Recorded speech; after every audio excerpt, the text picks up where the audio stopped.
Olá pessoal, sejam bem-vindos ao canal Aula de Computação e dando continuidade ao nosso ciclo de entrevistas, hoje eu recebo o meu amigo, né, Henrique Lobo, o Kiko, né? Depois aí no vídeo eu vou colocar as redes sociais dele, né? E Kiko, né, prazer estar com você aqui.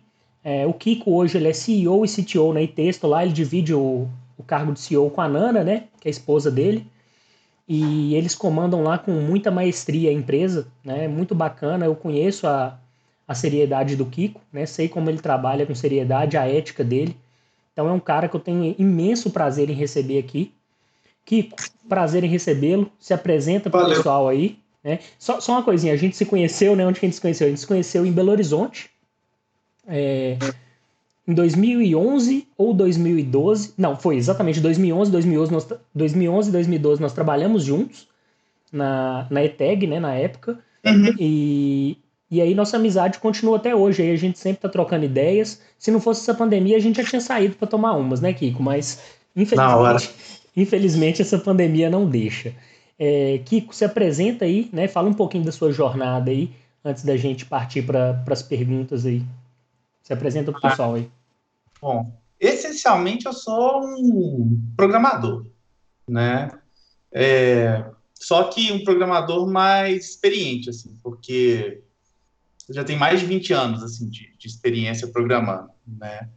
E aí chegou aquele momento que na carreira que eu ou ia virar gerente ou ia continuar programando. Então eu optei por abrir uma empresa para que eu pudesse continuar programando e pessoas mais competentes que eu pudessem fazer a parte da gestão, assim, né? Porque o que eu realmente sei fazer é projetar sistemas, é programar, consertar sistemas que estão ferrados nos outros, né? Mais projetar e consertar sistemas dos outros, assim. Sou quase que um relojoeiro de sistema, assim, que eu lido muito com o sistema legado, assim. E basicamente é isso, assim, basicamente é isso. Se eu fosse fazer uma apresentação rápida.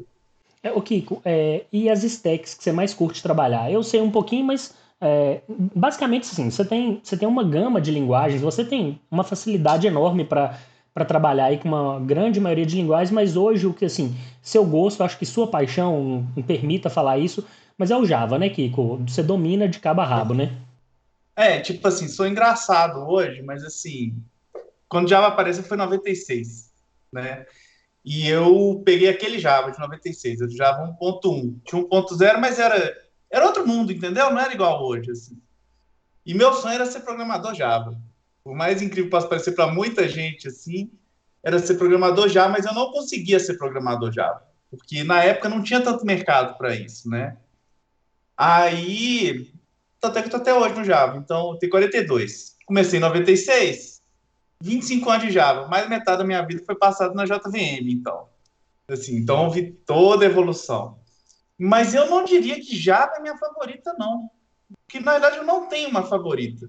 Tipo assim, do ponto de vista de plataforma, eu acho que Java é quase imbatível, sabe?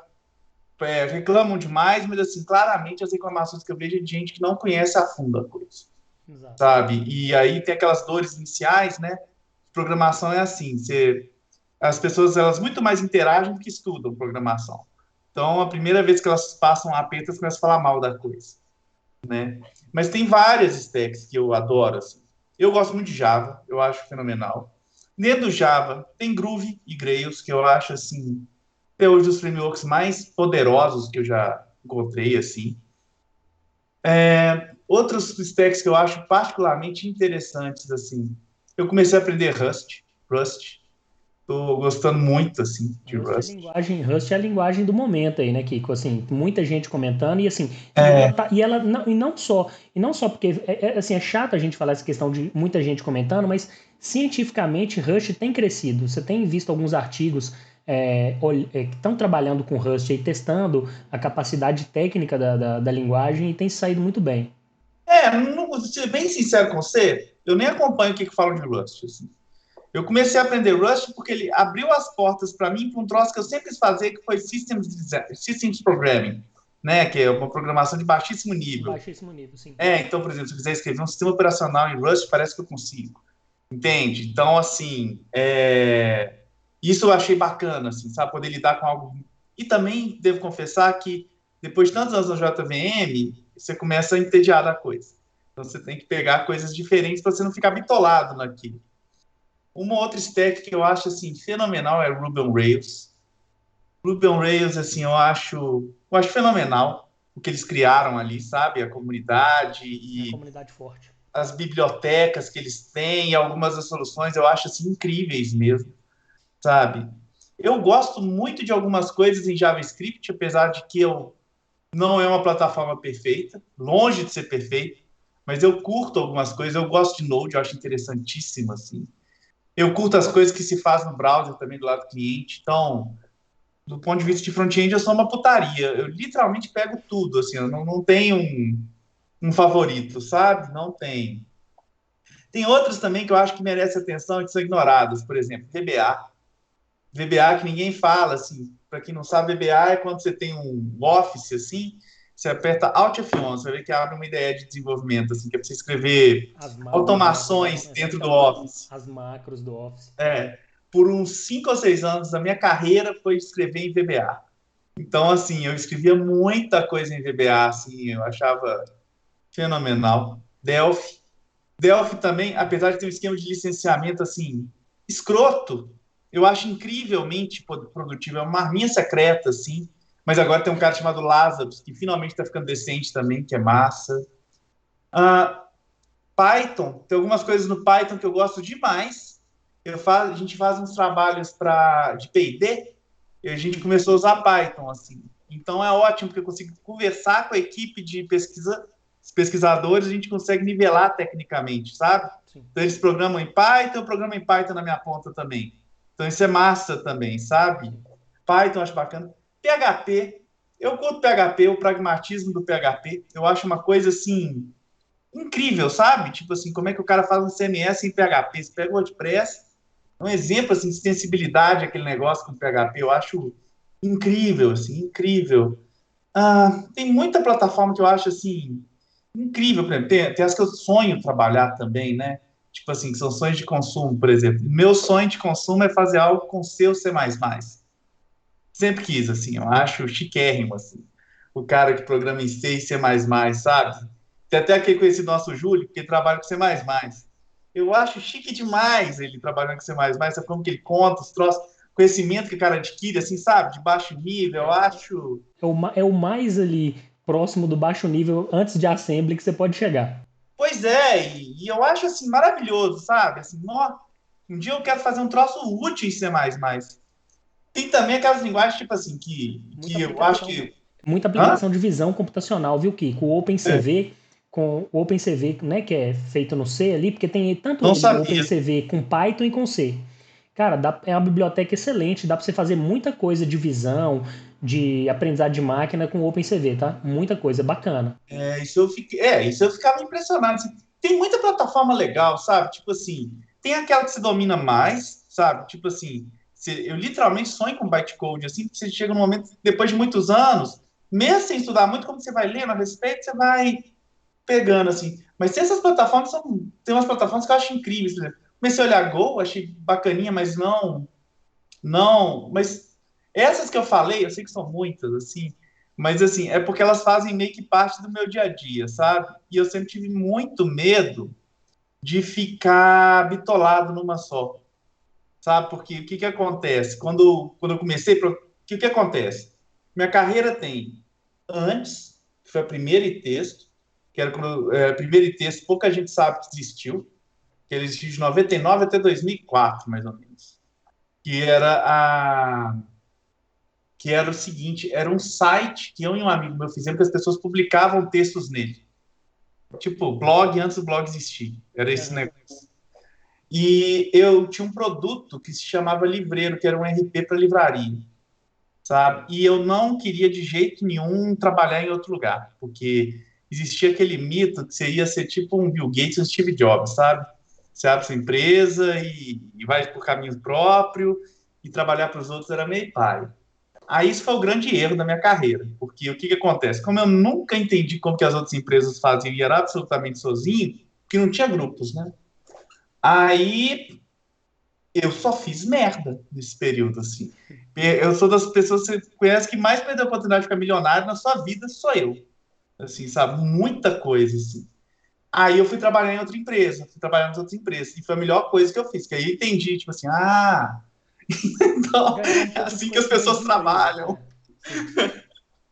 Não tinha essa visão de tipo assim, então é assim que funciona, tá de bater o ponto, o que que é? E aí, quando eu comecei nesses outros lugares, eu tive contato com ferramentas que eu não teria contato normalmente, né? Por exemplo, VB6, Visual Basic foi muito importante para mim, assim. Anos eu fui programador VB. E o que que aconteceu? Por que esse gancho para falar disso?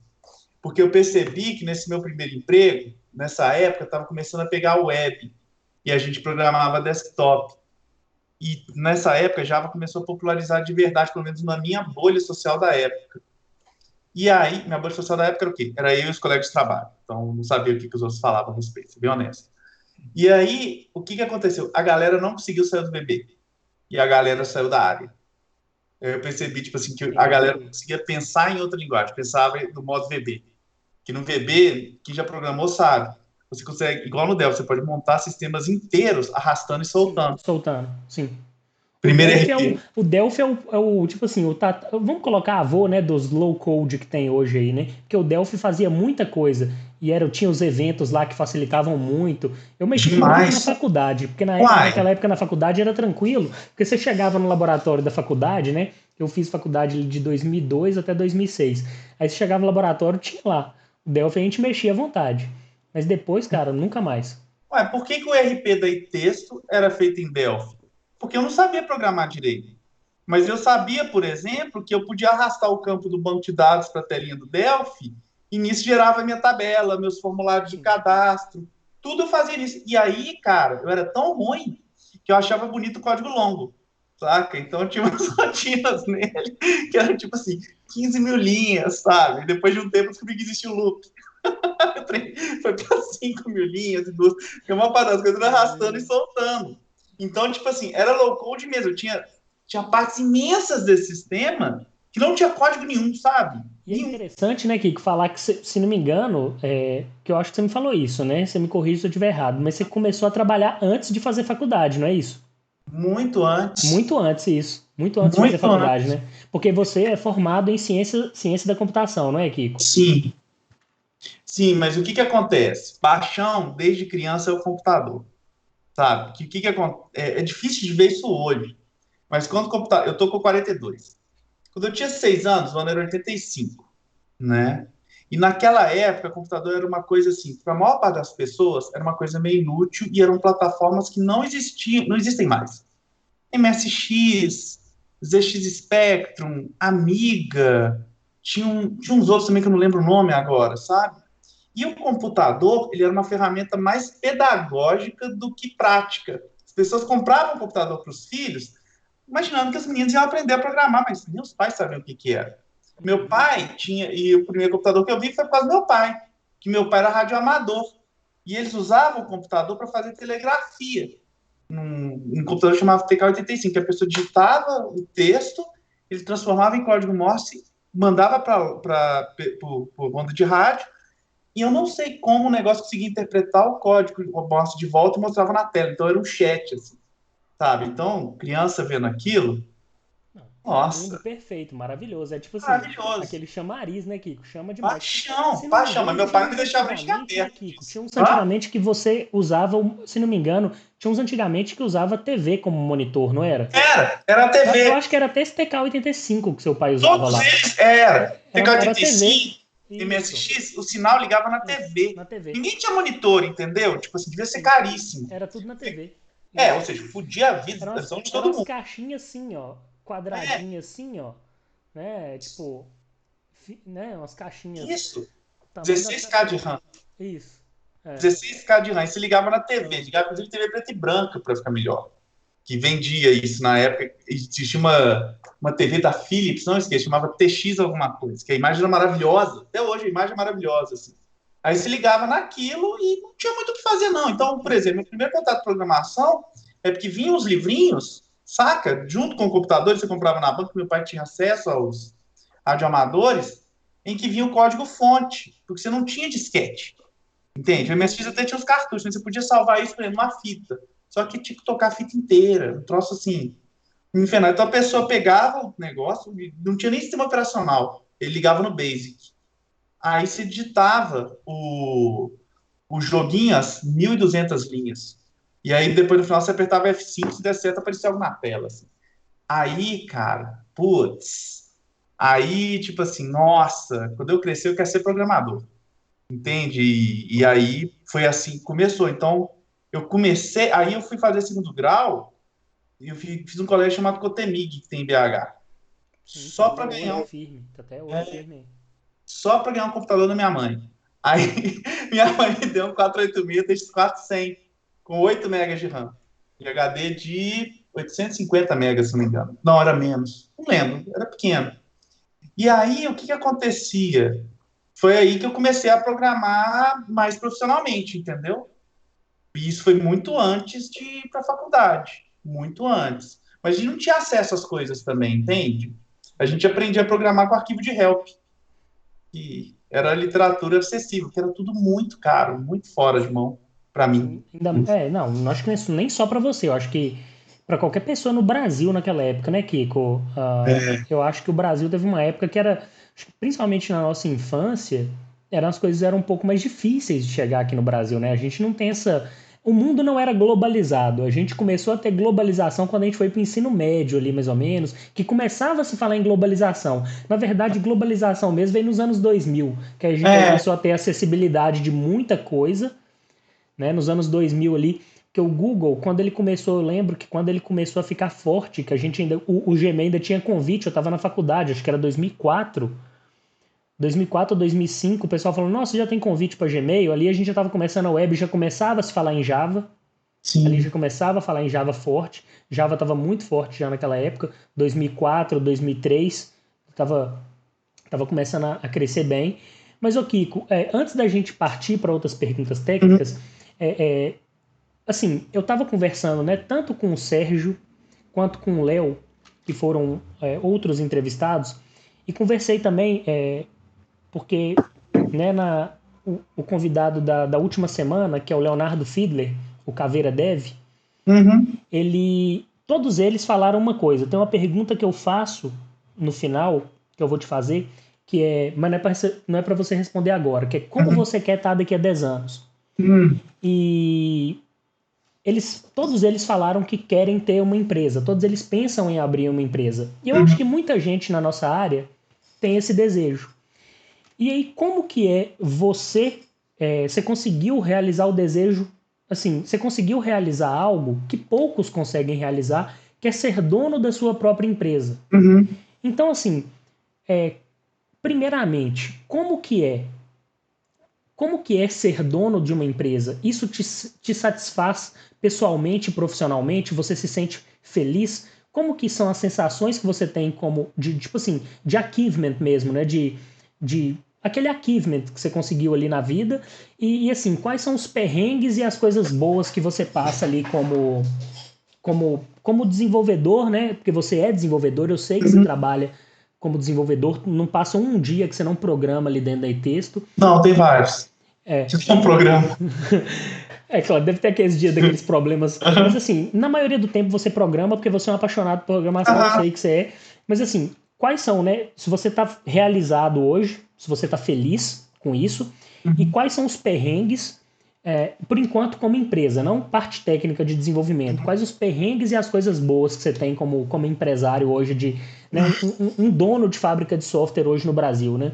É. Bom, olha só. O meu caso é muito sui generis, tá? Muito sui generis. Pelo seguinte, primeira vez que eu fui abrir empresa, era uma época muito diferente da que tem hoje, sabe?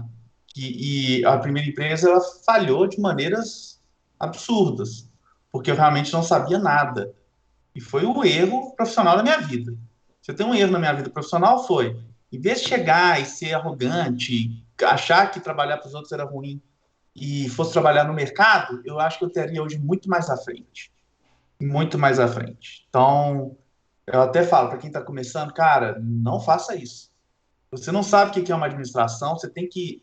tinha uma propaganda que falava, se você quer mandar antes, você tem que ser mandado, né? Sim.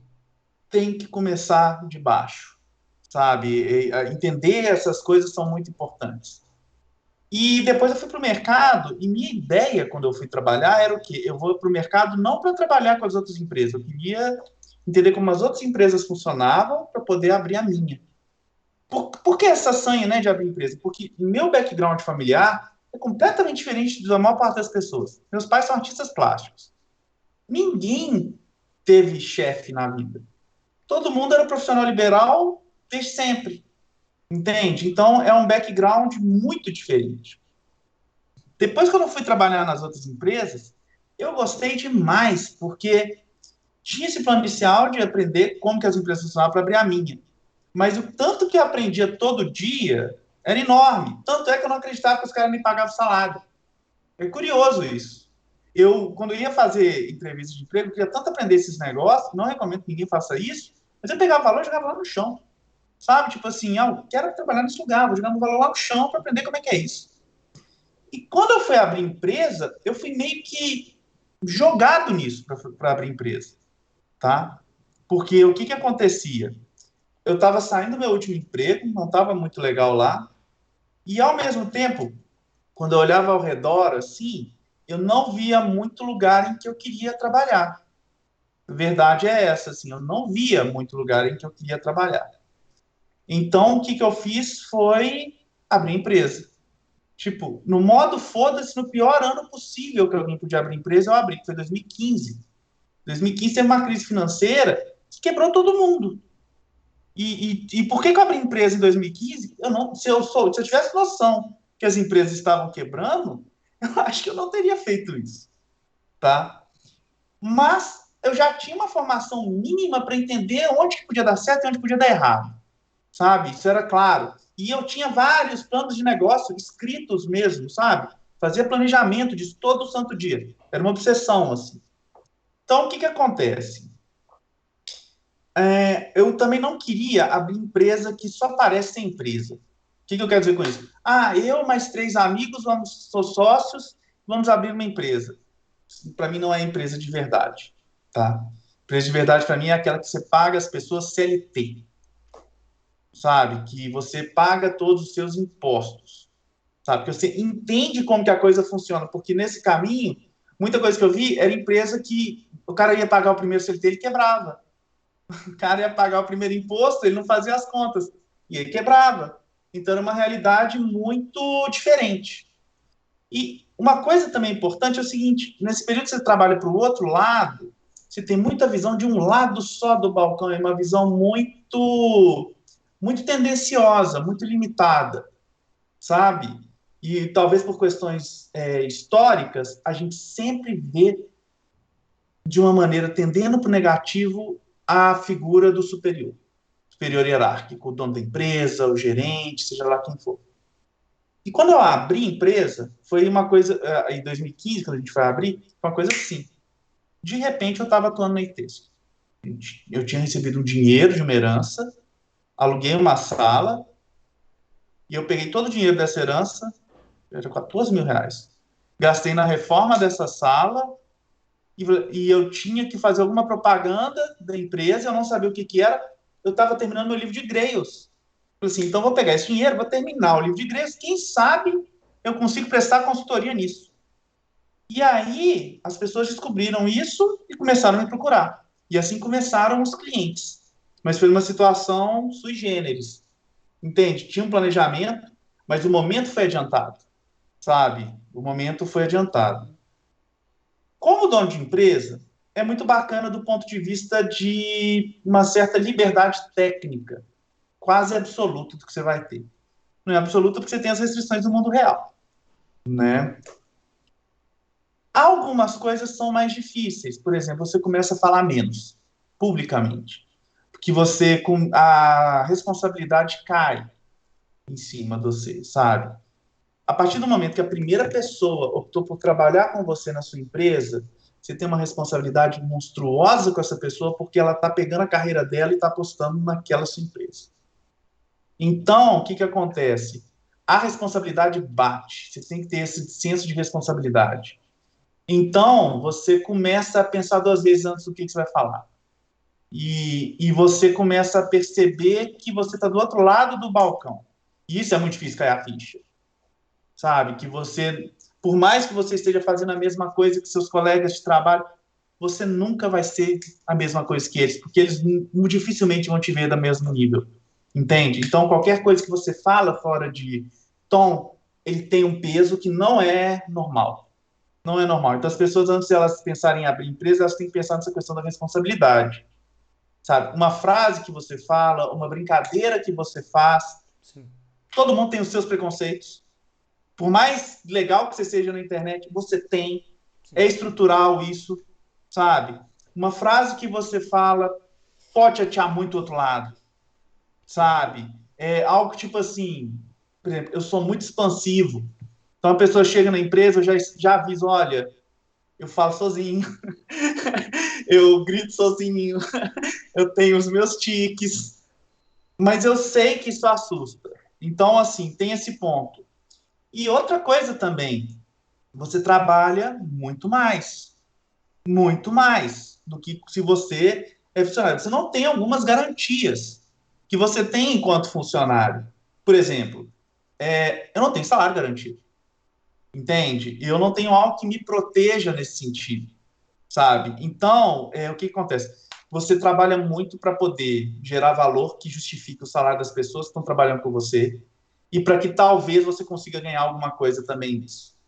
E isso é muito difícil, sabe? Porque todo mundo tem uma imagem também de empresa de que é fácil. Eu não sei como que é ter uma empresa fora do Brasil, sabe? Mas assim, o que eu posso dizer é como é ter uma empresa em Belo Horizonte que atende o Brasil inteiro, né? Porque as leis variam. Mas tem uma complexidade também gerencial enorme. E você tem que ter a reconhecer a sua limitação nessas áreas. Então, por exemplo, no meu caso, cara, não sou um bom administrador, não sou um bom gerente de projetos.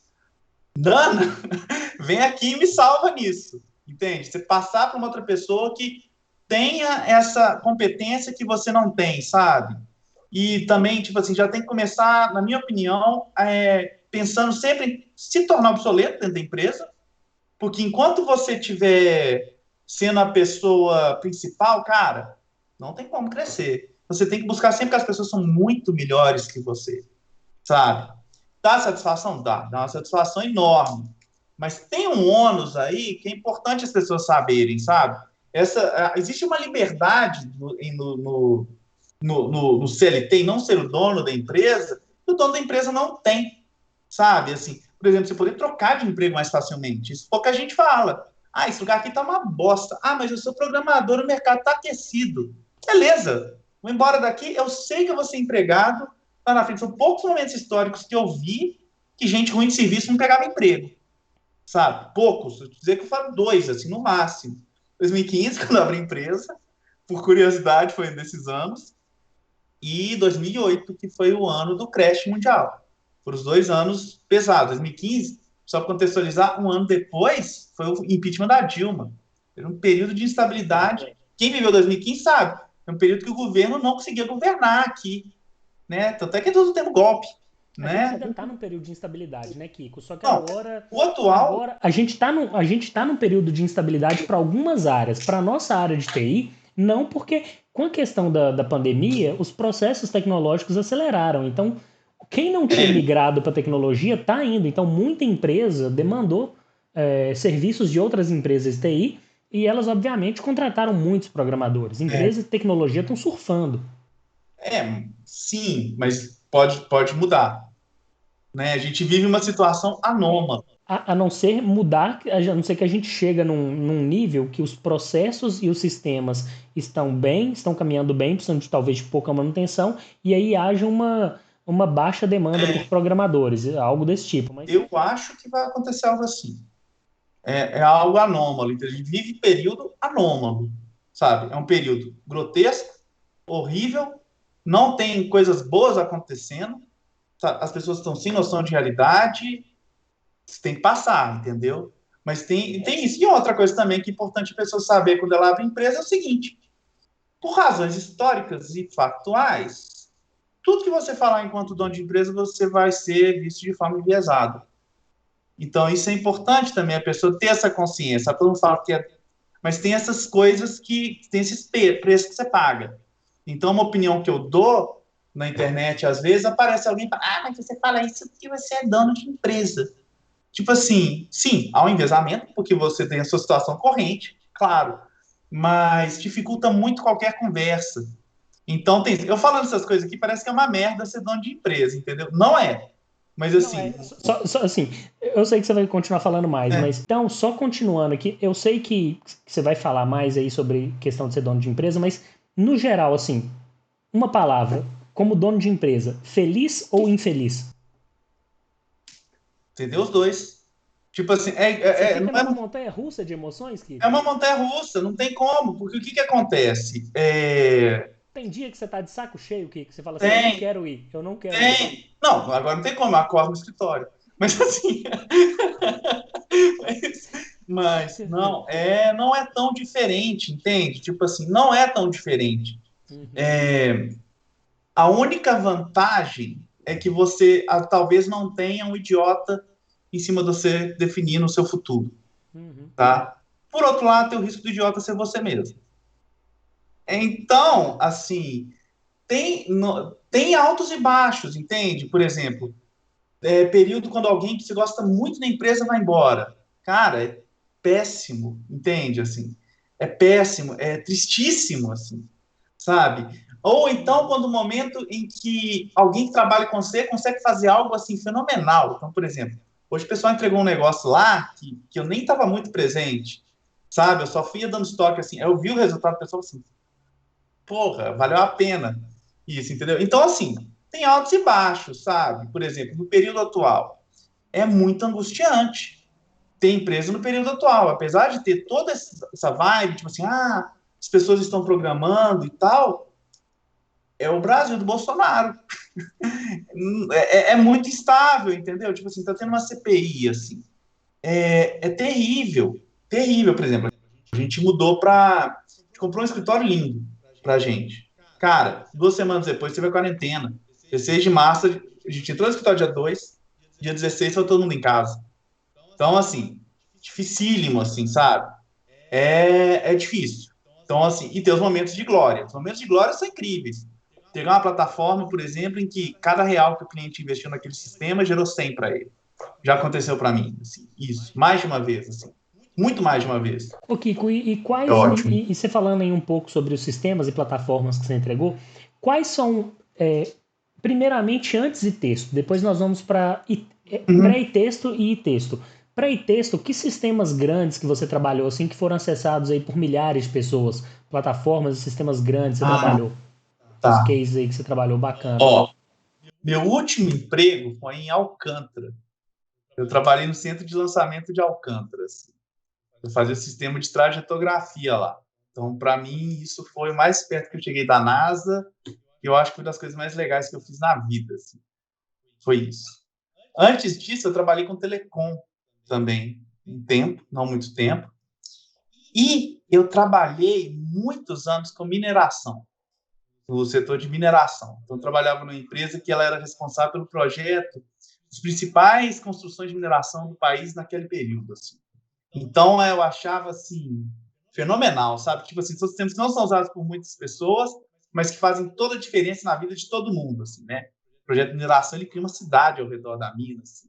E você via as pessoas mostrando as fotos da coisa sendo construída, assim, e eu ficava assim, isso aqui eu fiz porque eu usei aquele seu sistema de planilha de quantitativos para fazer o cálculo de materiais da obra. Fenomenal, assim.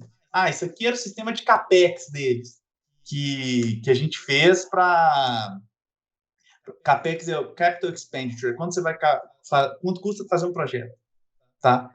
E aí você via aquilo assim, que foda, aquilo ali era muito legal, assim.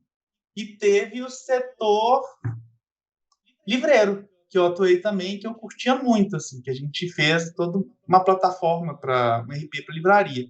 Só que o Mercado Livreiro acabou. Então, acabou tudo que tinha disso, assim. Nem tem nenhum cliente mais usa esses sistemas. Mas esses eu acho que foi bacana, assim, foram sistemas... O setor energético também era muito legal, sabe? Eu curto muito essas coisas de computação mesmo, assim, sabe? Esses eram muito legais, integração com máquina, eu achava A legal. computação atuando para uma outra área, né, Kiko? Isso é muito É, legal. A computação de não, forma não fazer multidisciplinar. grude. Tipo assim, não ficar fazendo telinha de cadastro só, sabe? Isso eu nunca gostei de fazer, mas fazer, por exemplo, algo cabuloso, por exemplo, quando eu era estagiário, isso é um caso real. Eu estava fazendo matemática computacional nessa empresa de engenharia. E eu aprendi sobre grafos, sabe? Aí, cara, uma vez me chamaram para uma sala e que tava todos figurão, assim, sabe? Eu pensei, que merda que eu fiz, né? O que eu fiz? Eles tinham me chamado para desenvolver um negócio que chama sistema de comissionamento. Comissionamento antes de você ligar uma mina, você tem que testar todos os equipamentos e as interdependências entre eles. Entendeu? Alguém me ouviu comentando sobre grafos num corredor, falou assim, esse menino aqui, talvez esse treino do gráfico aqui a gente possa usar no comissionamento. Me chamaram e eu desenvolvi o sistema mais emocionante da minha vida, o sistema de comissionamento da mina de Brucutu, que é aqui em Minas. Era a maior, não sei se ainda é, mas é a maior mina de beneficiamento de minério do mundo, assim. Foi beneficiado com aquele bichinho, assim, na época. O estagiário tinha não foi sozinho, tinha uns engenheiros que me guiavam para fazer o trem funcionar. E aí, cara, foi incrível, porque os caras comissionaram boa parte do negócio com esse sistema. Assim. Foi realmente muito legal. E esse aí Depois você fez tentaram até ele em quê, comprar Kiko? esse. Você fez esse sistema em quê? Ha! Eu fiz isso em VB6 com MySQL e para gerar relatório, usei um negócio chamado XSLT, que era o seguinte, eu gerava um XML, ele aplicava um estilo no XML e virava um relatório. Nossa. Que isso, Foi você isso, aplicava um né? estilo no XML, filho. Ô, Kiko, e na iTexto, o que que você fez de bacana na iTexto aí nesses 6 anos, né? 6, 7 anos de iTexto aí? Dessa, Teve dessa muito. segunda fase da iTexto, né? Porque o Nossa, Delivreiro lá era na primeira fase da iTexto. E nessa segunda fase? nessa segunda fase teve coisas bem mais impressionantes do que eu tinha feito até então, assim, né? Porque o que acontece? Quando eu abri a empresa, eu pensei assim, eu também não quero ficar fazendo sistema banal, não. Sistemas, sabe, aquele sistema que é só um cadastrinho e uma tabelinha, não. Eu Mas queria você uma coisa recusa o mais... cliente hoje, Kiko? O cliente quer vir para Hã? fazer um sistema simples de cadastrinho. Você recusa o cliente ou não? Claro que não. Ah, tá. Pegamos tudo. Porque o que acontece? Isso é massa. Não existe sistema chato, fraga. Isso é muito interessante, Você porque só o não que gosta de acontece? fazer, mas você pega para fazer. Não, pior que não. Porque o que acontece? Você tem desafio técnico em tudo, cara. Isso é impressionante. Então, tipo assim, já chegaram sistemas na texto, por exemplo, eles eram gerados com scaffolding do Grails, porque não tinha inteligência, literalmente só cadastro. Aí você pensa, só que você vai conversar com o cliente, ele começa a contar como que a coisa é usada, e aquilo adquire uma profundidade que é inesperada. Então, tipo assim, não tem muito sistema, tipo assim, nossa, que preguiça de fazer. Não aconteceu ainda comigo, tá? Não aconteceu ainda comigo. Então, todo cliente você descobre assim. Todo cliente tem uma linguagem, todo cliente tem um escopo dele, assim, sabe? E aí você entra na vida do cara e você pensa assim, nossa, o que eu vou fazer? O cara vai deixar de fazer aquele trem na mão, passa a fazer automatizado e tal, vou alimentar a vida dele. Então fica interessante, assim, a coisa fica interessante quando você entende, assim, como que o cliente opera e como que você vai melhorar a vida dele, sabe? Isso é bacana demais, assim. Eu fico, assim, tesão com esse tipo de coisa. Mas tem muito sistema mesmo, que você gera automaticamente para o cliente. Então, vou te dar um exemplo. Grails é uma arma secreta para isso. Você consegue gerar os cadastros de um sistema de uma forma bem decente, muito rápido, com pouquíssimo código. Com Os geradores pouquíssimo automáticos. código. Você customiza como que é e gera. Então, por exemplo, isso para mim é o tesão máximo. Chega o cara e fala, eu fui na consultoria Cranes para Prankles e o cara me cobrou 100x. Ele chega para mim, às vezes, e eu vejo assim, se eu usar isso aqui, eu consigo fazer por 5x para o cara. E não raro, sabe? Se ele chega e faz sistema... talvez eu devesse cobrar 30, mas eu acredito muito em relações de longo prazo. Assim. Então, eu consigo fazer esse tempo para o cara assim, por 10 vezes menos o preço. Às vezes, por causa disso, que às vezes a necessidade do cara técnica é muito mais simples. Não precisa de uma coisa muito avançada e faz toda a diferença para o cara. Então, por exemplo, no início da texto, cara, era batata. Muita gente tem necessidades de sistemas que são coisas simples de serem feitas. Chegava para alguém, a pessoa complicava o trem assim, de um negócio que era desnecessário, e eu com o meu scaffolding conseguia entregar para o cara o que ele queria. Aí nem texto a gente gosta de brincar que a gente já foi assim, do porno é o cartório, sabe? Literalmente, a gente já pegou assim, tudo que você imaginar a gente já pegou. Então, por exemplo, área de educação, EAD, a gente tem cases interessantes de EAD, sabe? De tipo assim, você entregar uma plataforma que recebe mais de 1 milhão de acessos dia. E esse cara tem que estar online, não pode cair, não pode dar pau, sabe? Que movimenta uma fortuna para youtuber, por exemplo. É um tipo de case interessante.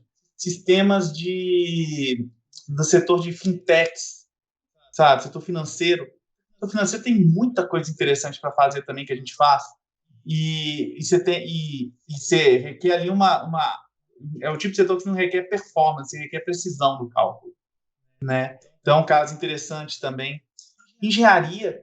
Engenharia também é uma área assim, que eu curto muito lidar com engenharia.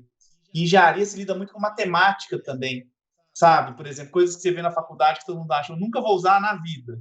Aí não cai, ele desaba em cima de você. Então, por exemplo, a estrutura de dados assim, mais dá dinheiro e poder para todo mundo, assim, grafo, sabe? Tipo assim, um grafo bem aplicado é inacreditável como que o troço assim gera valor, entendeu? Compiladores. De vez em quando eu gero linguagens para alguns clientes. Então, por exemplo, ter um conhecimento de compiladores eu acho muito interessante. Muito interessante. Então, esse tipo de sistema também rola. Matemática básica também.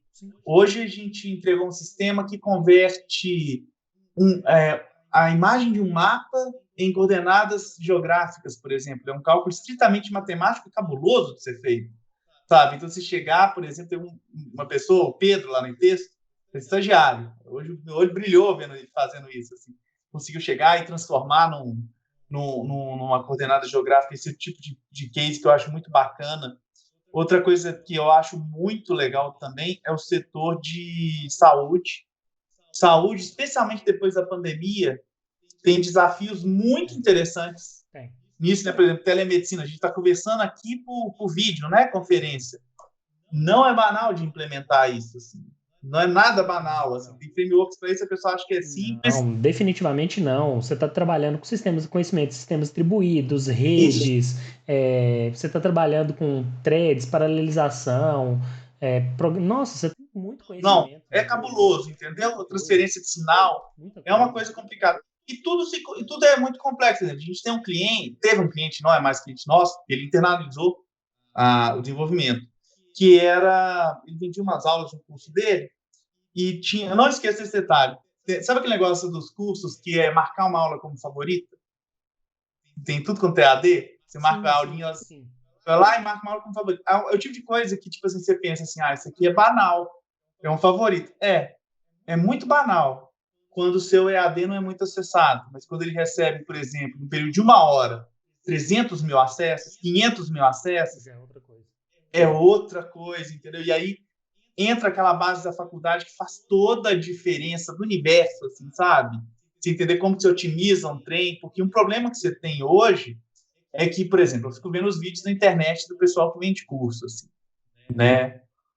Podem me xingar o que eu vou falar, mas aquilo que eles vendem não é computação, sabe? É uma ilusão de poder. Assim. Isso aí, só antes da gente entrar, até interessante você estar falando isso aí, mas isso eu sempre pergunto para todo mundo, assim, né, Kiko? E claro, você também como uma pessoa séria da área, todo mundo que é sério, cara, sabe que não existe esse negócio de curso de uma semana, de 7 dias, de não sei quantos dias, de um mês, de 2 meses, e você vai sair fodão, cara. Nem com uma faculdade você sai fodão. A faculdade é o que eu tava conversando com o Sérgio, com o Léo e com o Caveira, que são os três que vieram antes de você aí nas entrevistas. Cara, a faculdade, ela não vai te deixar fodão. E olha que são 4 anos. A faculdade ela vai te dar discernimento para você saber o que buscar. Ela vai te dar o caminho das pedras, ela vai ampliar seus leques e vai te dar discernimento para você saber o que é bom e o que é ruim quando você for procurar conhecimento depois dela. Porque depois que a gente termina a faculdade de computação, a gente amadurece muito. Eu acho que muito do amadurecimento, pelo menos para mim, veio depois que eu terminei minha faculdade. Então eu acho assim, esses cursos, eu tenho o meu algoritmo é assim, cara, tudo que é pago, que você tem que pagar de curso para fazer online para aprender a programar, para mim é furada. Eu prefiro comprar livros, eu, Adriano. Pode ser que você tenha uma outra opinião. Eu prefiro comprar um livro e aprender com um livro, né? Eu nunca paguei nada, nunca paguei nenhum curso para fazer, né? Mas aí bom que você tocou nessa questão dos cursos, até adianta essa pergunta, né? O que você acha desses cursos aí, Kiko? Esses cursos de te tornar um programador foda em 12 dias. E assim, esses caras que fazem isso, né, Kiko? Os caras são inteligentes. Eles sabem que não dá Não, para fazer. Eles sabem que não dá para aprender. Os caras estão. são carismáticos. Exatamente. Eles sabem que o que eles estão fazendo, né? Com perdão da palavra aí, mas é picaretagem. Eu não tenho outra palavra. Eles estão enganando pessoas. Porque assim. A gente está falando numa boa, sem treta nem nada, mas eu acho que esses caras que fazem isso, não dá para falar que eles são ingênuos, que eles realmente confiam que eles vão ensinar a pessoa e em 12 semanas a pessoa vai sair concorrendo a um salário de 18 mil reais. Entendeu? Eles Olha, sabem que não. eu discordo de você nisso. Você acha que os caras acham que podem mesmo fazer isso? Eu acho que as pessoas caem em auto-engano. Em alto engano, É, eles mesmos eu acho acreditam. que as pessoas caem em auto-engano, sabe? Porque é muito fácil. Porque a gente vive num mundo da rede social. Mas você Você não posta. acredita, mas você não acredita nesses cursos, né, Ki? Qual que é a sua opinião? Pô, eu acho que tudo é ferramenta, tá? Eu acho que o primeiro ponto que tem é o seguinte: as pessoas não sabem estudar, ponto. Não sabem. Estudar é muito difícil, cara.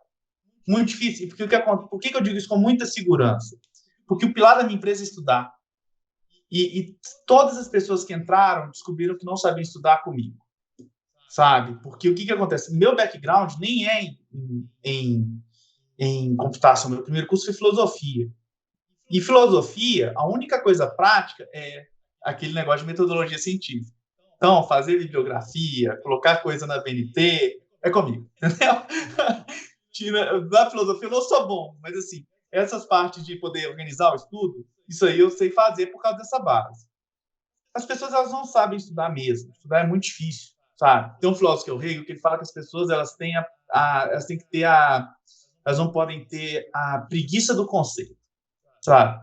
É muito difícil você pôr a bunda na cadeira e pegar um livro para ler de verdade e conseguir tirar conteúdo daqui. Tanto é que eu tenho um método de estudo que está no meu blog. Eu até te mando o link, assim. Que é a metodologia mesmo. Você tem que chegar na metodologia para estudar. Então, esses cursos, o que acontece demais? Você vai aprender a programar em 12 dias, por exemplo, né? Vai. Mas o que você vai aprender é o seguinte: é uma ilusão de poder que é diferente de ter um conhecimento profundo da coisa. Você vai lá e você vai fazer, por exemplo, um clone do Nubank. A pessoa consegue fazer um clone do Nubank em, sei lá, React, Vue, sei lá, Flutter. A pessoa consegue fazer, entende? Então, nesse sentido, olha, em 12 dias você conseguiu fazer no workshop o seu clone do Nubank. Então, em 12 dias você saiu programador. Mas é um E copiador você de código, né, Kiko? não sei como é que é o curso, eu não Não, fiz, mas assim, a pessoa. mas esse programador que você está falando, para mim, é um copiador de código, né? Não? Isso é um mero Não, copiador, a não? pessoa faz. A pessoa faz, porque o framework, como ele está numa situação acima, a pessoa consegue fazer. Mas aí que está o problema. O cara, e ele vai conseguir ser empregado, entendeu? O cara, cara, eu tenho cicatriz assim, o corpo inteiro disso. Meu corpo é uma cicatriz disso, que eu vejo nas pessoas. E o cara vai conseguir emprego, entende? Ele vai conseguir como júnior. Mas o que acontece? Ele vai conseguir entregar a primeira vez. Mas aí, quando ele está dentro do emprego, quando ele está no dia a dia, as pessoas ao seu redor, elas começam a confiar mais em você. E você conseguiu demonstrar no seu teste técnico, para você passar. As pessoas vão confiando mais em você, elas vão esperando mais de você. E se a base não é boa, você quebra. Uma hora você vai quebrar. Entende? Então, o que acontece? Não é mentira. Às vezes, realmente, a pessoa consegue, em não sei quantos dias, sair um programador. Não tem como eu virar e falar assim, olha, seu código pode até ser ruim, mas está executando. Então, você está programando. O problema é que se você não tem base, a conta chega. Entende? Por exemplo, te dou um exemplo. Eu sou um ótimo exemplo disso. E Texto 1, o primeiro sistema livreiro, ele foi feito em Delphi arrastando e soltando. Sabe?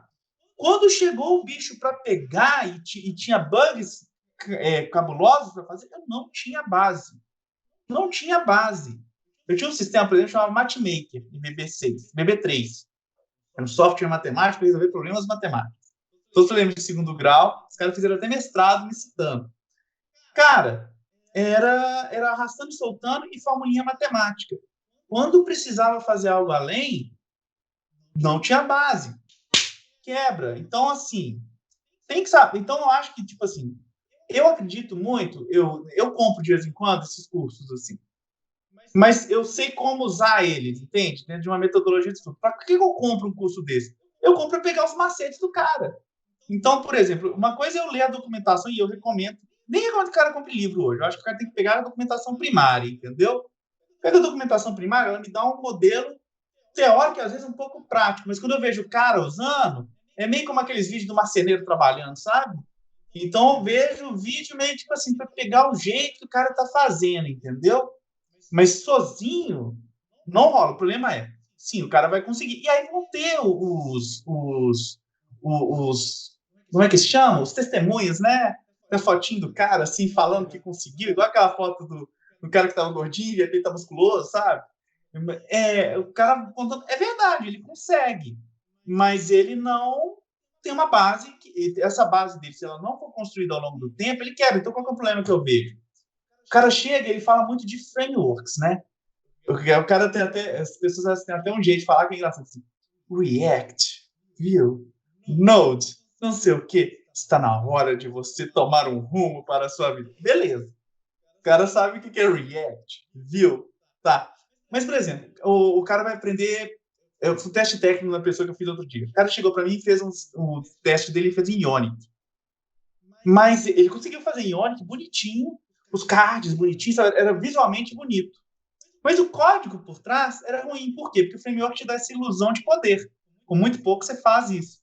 Mas quando você precisa abrir o capô e tunar o motor, a história é outra. Então, por exemplo, o cara ele não vira programador, ele vira um programador React. Então, por exemplo, exemplo clássico, React Native. Eu sou programador React Native. Beleza, para você ser um bom programador React Native, o que seria ideal você conhecer? O React, que é a base. Você entender como que esse cara faz. Mas para conhecer o React, como ele funciona, o que seria legal conhecer? JavaScript. Então o que acontece? Beleza, e para programar JavaScript, o que seria legal conhecer? Lógica de programação. Então se o programador JavaScript bom mesmo, tem que conhecer as falhas de JavaScript, na linguagem que tem 5 dias, que tem deficiências daquela época que até hoje aparecem. Entendeu? Para poder explorar isso. Então, se você não tem base, cara, não adianta. O curso realmente o cara não está mentindo. Sobre o cara ser mal intencionado ou não. Eu acredito que a maior parte não seja mal intencionado. Mas por que eu digo isso? Porque, cara, você vai lá na rede social e você posta tipo assim, a bola é quadrada. Tem 50 pessoas te dando like. Então é muito fácil você cair no auto-engano e achar que você está certo, entendeu? Porque sempre tem gente falando que você está certo o tempo inteiro. Tipo aqueles caras da Terra plana, né, Kiko? Que eles fielmente acreditam, colocaram na mente dele que a Terra é plana. Tipo assim, fizeram o segundo grau inteiro, tudo tranquilo, acreditando lá, aceitaram que a Terra é redonda, mas de alguma forma na vida deles eles falam, não, tava tudo errado, me ensinaram errado, a Terra agora é plana. Exato. E ele fielmente acredita nisso. Acredita, porque tá todo mundo falando para ele. Coisa que mais comum que tem de acontecer no mercado. A pessoa que acredita ser sênior sem ser.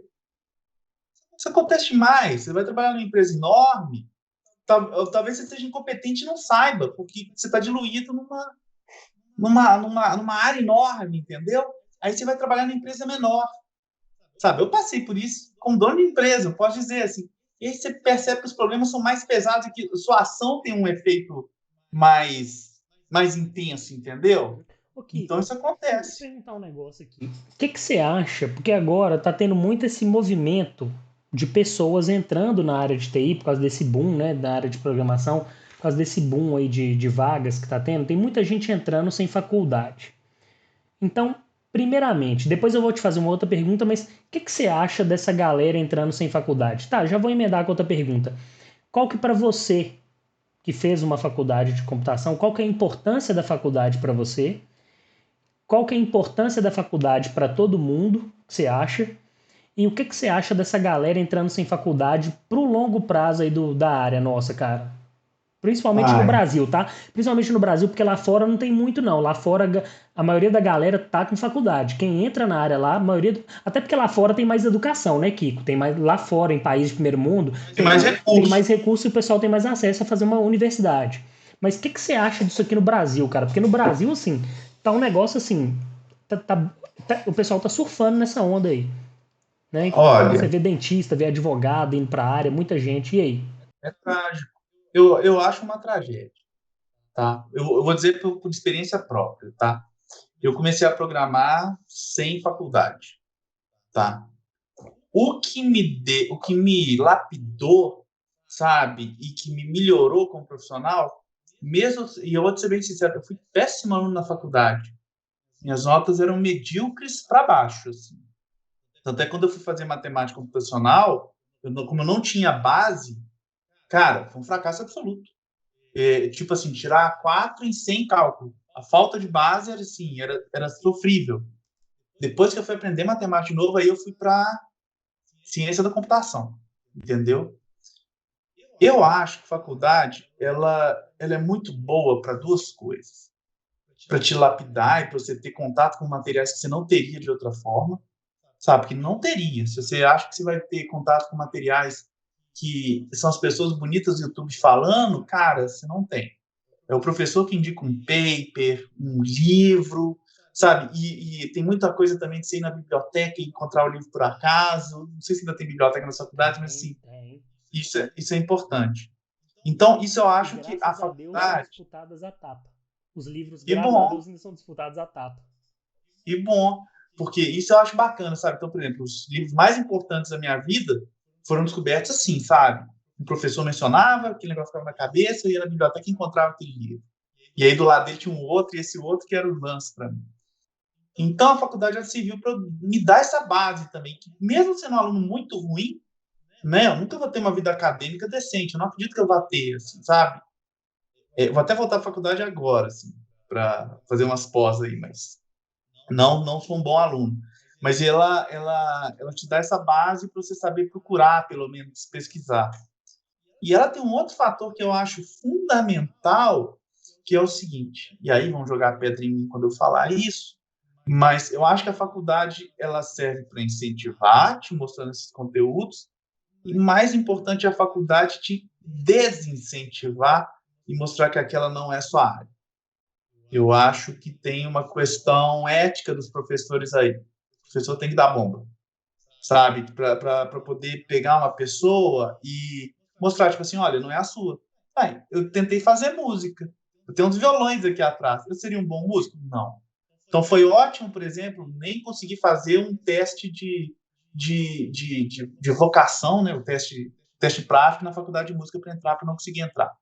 Foi ótimo, porque me direcionou para outras coisas, porque eu realmente sabia fazer. Então, esse aspecto da faculdade de direcionar você para perceber que aquilo não é sua área, eu acho filosofia mesmo, é o primeiro Concordo, curso. concordo. Perceber o fracasso no curso da filosofia foi ótimo para mim, porque eu percebi que aquilo não era mim e cortou um caminho. Eu fui fazer matemática computacional. Fracasso absoluto. Perceber que a matemática computacional não era para mim foi muito importante esses fracassos, assim. Eu fui na computação que eu percebi, tipo assim, corri atrás dos negócios, sabe? Isso é importante. Aí, cara, tem a venda de ilusão, né? Então, por exemplo, aquele negócio dos cursos que você falou, a pessoa consegue programar em 12 dias. O problema que eu vejo é o cara, por exemplo, que ele é engenheiro, ou ele é advogado, ou ele é designer, ou ele é qualquer coisa, e por desespero, porque a gente vive uma época negra, por desespero, ele vai para a área de computação. E o que, que acontece? Não tem muitas pessoas que começaram a carreira comigo que estão programando hoje. Tá? Você não vê muitos programadores com mais de 40 anos, como é o meu caso. E há uma razão para isso, porque você só continua nisso se você gosta demais disso. Entende? Se você sonha que está programando, sabe? Se você curte ler um texto de programação, sabe? Se você a vida quando você vai programar e é de 8 às 6 e às 6 e 1 você já está lidando com outro assunto, ela pode ser extremamente frustrante. Não estou dizendo que ela não possa existir, mas o risco de ser extremamente frustrante é enorme. Por quê? As pessoas que ficaram bilionárias com o código, desculpa, foram poucas, não vão ter muitas mais. A coisa comodizou. Basta ver os softwares que você usa no seu computador, é muito menos variedade que você tinha antes. Pacote de produtividade. Office, LibreOffice. Pago, Office. Você vê que foi um mercado. Sistema operacional. Linux, Windows e Mac. Só. Né? Tinham 30 só. Que Então essas ganha coisas hoje vão. é alguns aplicativos e rede social, né, Kiko? Que vez ou Exato. outra E aparece um rede aí. social. Isso. Quais são as redes sociais? Você conta numa mão.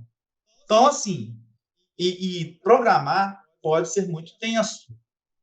Sabe, por exemplo, eu estou contando os casos aqui, né? Eu fiz o site de AD do cara, 1 milhão de acessos em 1 hora. Que lindo, mas e o estresse que é se um negócio desse cai?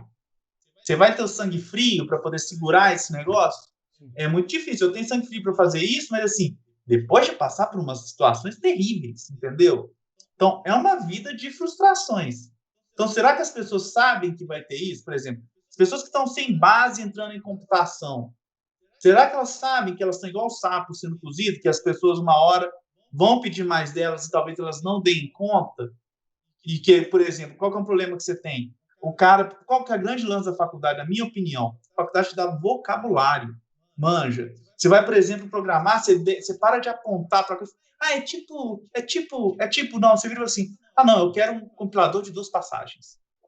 Entende? Você sabe qual termo procurar no Google. As pessoas, se elas não têm essa base, elas não sabem fazer uma busca no Google. Sim.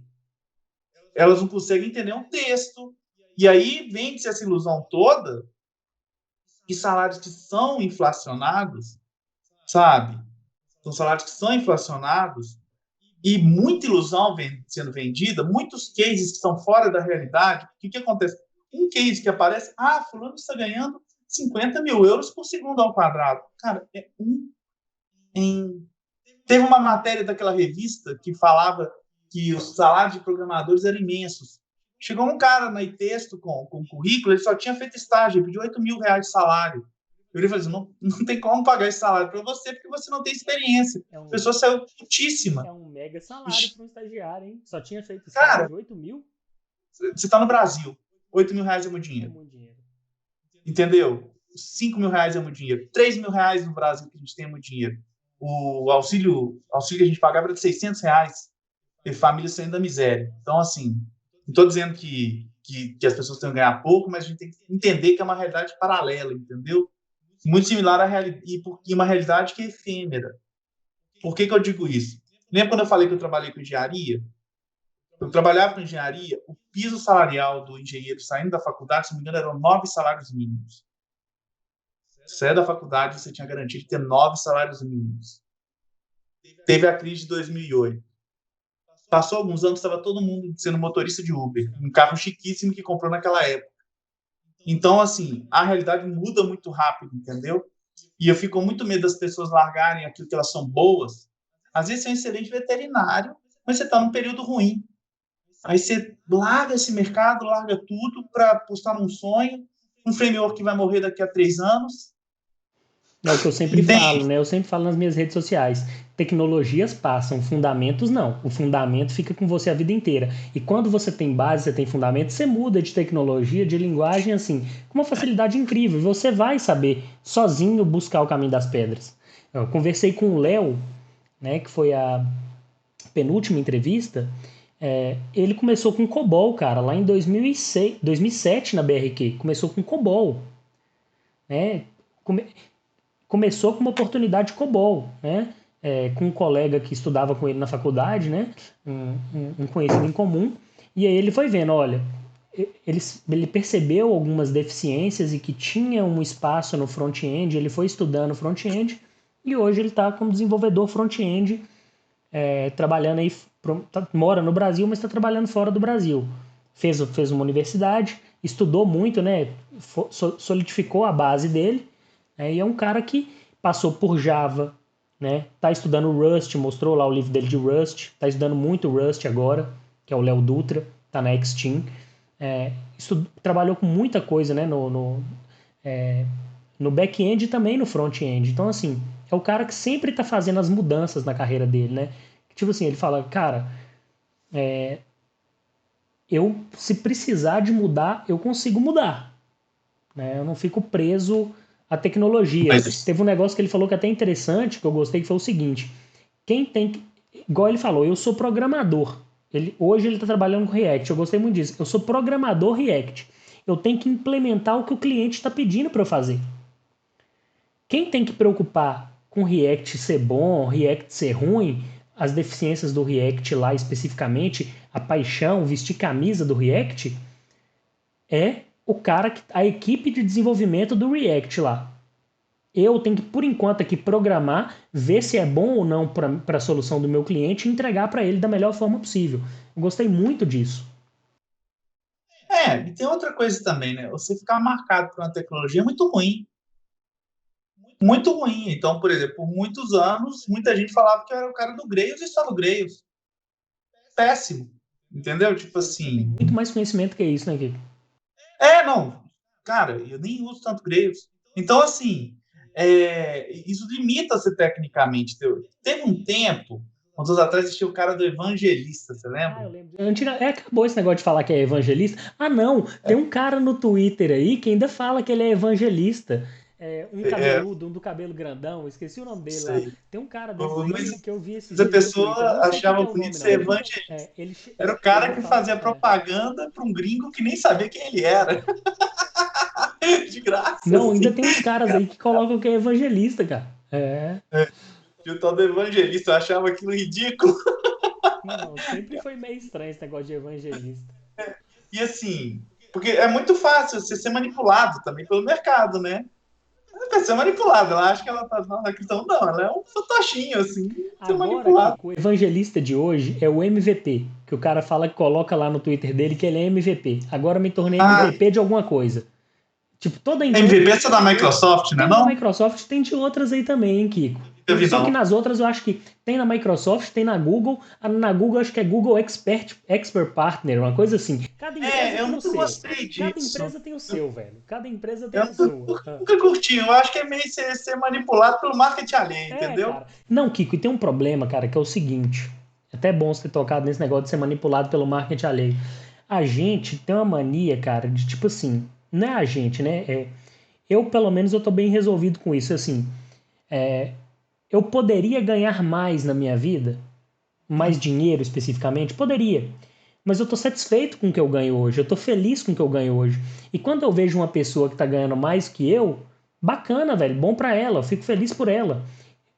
Só que o problema no mundo hoje eu acho que é o seguinte: a pessoa tá aqui na vida dela, tá ganhando dinheiro dela, só que sempre a grama do vizinho é mais verde. Nossa, aquele cara, ele tá ganhando bem, eu tenho que também dar um jeito. Aí, Por tipo isso que eu assim, falei a do tal pessoa de ter começa, cara, a empresa. criar vários problemas na vida dela. Ai, minha vida não tá boa, que não sei o que, não sei o que. Cara, cada um é cada um, velho. Esteja feliz no seu momento, né? Eu acho que. Mas é o que eu falei no início, do negócio de empresa. Você sempre acha que a grama do outro é mais verde, entendeu? Não é tão diferente quanto a sua. Tem outros problemas. Tem, tipo assim, você só troca os problemas. Mas eu acho que isso aí também rola muito. É marketing, sabe? É até para vender curso. Entende? Observa uma coisa muito curiosa. Você vai ficando mais velho, assim, menos preocupado com a opinião alheia, algumas coisas vão ficando mais claras, assim. Normalmente, as tecnologias que mais aparecem estão diretamente relacionadas à oferta de cursos e treinamentos, Sim. né? Então, por exemplo, por que que não se fala mais de Java? Porque não se fala, né? Mas não se fala tanto quanto, por exemplo, um React. Sim. Porque Java tem 26 anos, 25 anos de história, né? E tudo de curso que poderia fazer de Java já deu, e a tecnologia estabiliza, porque ela chega num patamar de qualidade que ela para. E COBOL, por exemplo. COBOL é a tecnologia perfeita. Uma vez eu li que, você fala de curso, parece que leva 40 dias para treinar uma pessoa para ficar proficiente em COBOL e muito boa de serviço. Porque a tecnologia chegou num ponto em que não tem mais muito para onde evoluir. Não é que ela esteja estagnada. É estagnada só porque ela chegou num ponto, Uhum. tendo aquele contexto, que ela se aplica. C não tem grandes evoluções há quanto tempo? C++ tem, mas o C é o Eu C, sei. para sempre. Né? Chega num ponto que É normal. Tem uma Tipo, maturidade. Tudo tem uma maturidade. Isso. a maturidade, toda tecnologia que ela chega num estágio de maturidade, os custos não são mais tão. Olha, esse cara, por exemplo, teve a febre do React, né? Que foi um negócio. Aparecia lá o cara bonitinho. Você tem de aprender React Native. Aí você fica olhando, tipo assim, que merda é essa, né? Não, assim, Mas, é a claro, mas tecnologia. normalmente é É a pago. Tem um tecnologia custo do também. momento, né? Hoje em dia, assim, essas empresas, principalmente as gringas que estão contratando para trabalho remoto, é React. Assim, dá para o cara trabalhar e ganhar dinheiro no nicho? Dá. Mas ele tem que estar, igual você falou, tem que ter a base para que se ele for exigido mais dele, ou se ele quiser mudar, Kiko, ele tem a base para mudar. Mas, cara, assim, igual, tipo, eu não vejo problema do cara trabalhar na tecnologia, mas é aquele negócio, tem que ter base para mudar se der algum problema. Opa, acabou o React, galera, que um dia vai acabar. O cara que tá começando a carreira dele agora. Vamos supor que daqui a 5, 6 anos, galera, React agora já tá indo embora. Agora é um outro framework aí, entendeu? Um WebAssembly da vida. Vamos supor que React tá acabando e vai para Webassembly. Tá ligado? E aí? E Vai ter aí? um outro caminho E também, aí? né? Mas nem tudo são tão horríveis. Você pode seguir o caminho também que você tem que ter um estômago para isso. Mas, É, por exemplo, isso. programador VB6 é a preço de ouro. Não existe mais VB6. Aí você pensa, ninguém usa VB6. Mentira. Usa, e usa muito. Então, por exemplo, se encontrar um profissional desses é muito difícil. Vou te dar um exemplo. Hoje eu estava fazendo uma integração para um cliente com um hardware, né? Que coisas de faculdade, comunicação por rede, socket. As pessoas não sabem fazer socket mais, então eu estou fazendo isso. E o cara me mandou os códigos de exemplo do fabricante. Dentro dos exemplos tinha uma pasta enorme de Clipper. Ou seja, ainda tem pessoas que programam em Clipper que fazem integração com hardware. Entende? Por exemplo, ou então você pega e, por exemplo, uma coisa que eu sou horrorizado. As pessoas acham que programar hoje é web. As pessoas não conseguem pensar em programar sem ser uma aplicação web. Então, você só escuta falar de API e front-end, back-end e front-end. Não é verdade. Você tem desenvolvimento, por exemplo, o Júlio, que a gente conhece. O Júlio faz uns projetos que eu fico assim, gente, que sonho. Embarcado, por exemplo, é um mercado assim, enorme que existe. Integração. Hoje eu estava fazendo o quê? Integração com hardware aqui. Sim, Sabe? muito. Sim. Redes em Integração. si também, programação de protocolos de redes, que é uma área que sempre está ativa. Todo dia Eu tem escrevi pesquisa em protocolo protocolo. de rede. Isso, eu escrevi protocolo. Isso. Modbus, por exemplo. Como é que é um protocolo Modbus? Entende? Tipo assim, então o que acontece? Compiladores e algoritmos também, né, Kiko? Muita gente É, desenvolvendo novos algoritmos, otimização, compiladores. Tem gente que só programa algoritmo para resolver problema. Tem gente que só vive o disso. cara lá, o Esquena, do Algorithm Design Manual, Isso. meu sonho de consumo de vida é o que eles caras fazem, vive escrever algoritmo para os outros. Exatamente, ó, te dou uma solução aqui de otimização, uma heurística, né? Os caras vivem de heurística, né, Kiko? Então, olha, eu tenho um problema aqui que hoje ele é NP completo, ou seja, eu não tenho Uma uma solução para isso. solução para ele em tempo polinomial. Então você tem que me dar um algoritmo mínimo que vai levar pelo menos 20 dias para resolver, mas pelo menos chega. Entendeu? Aí os caras tentam fazer isso, um algoritmo que resolveu um determinado problema que a máquina pode levar infinito. Se os caras conseguirem resolver em 20 dias, velho, botando ali para rodar, pô, já é um ganho gigantesco, cara. E tem muita coisa assim. Não, igual, tipo, machine learning, Sim. sabe? Eu vou fazer uma pós agora em machine learning. Mas antes disso, eu fui estudar machine learning, né, para ver qual é que é. Todo mundo fala tanto e parece ser tão bonito. Eu fui estudar e tinha uma decepção do caralho. Porque eu descobri que era só detecção de padrão, basicamente. Assim. Detecção de padrão e detecção de.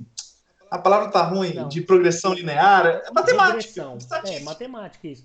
É, Regressão. Era basicamente o quê? Estatística que eu tinha aprendido na faculdade. Assim, que filha da puta.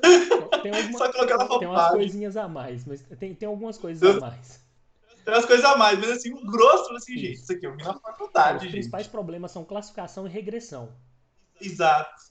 Aí quando eu bati o olho, assim, não, pera. Foi aquela decepção, sabe que eu fui com aquela visão, né, que a gente vê de fora, assim, você romantiza o trem, né? Quando eu fui ver, assim, eu fui pegar a rede de plano. É uma rede neural com mais de 2 camadas.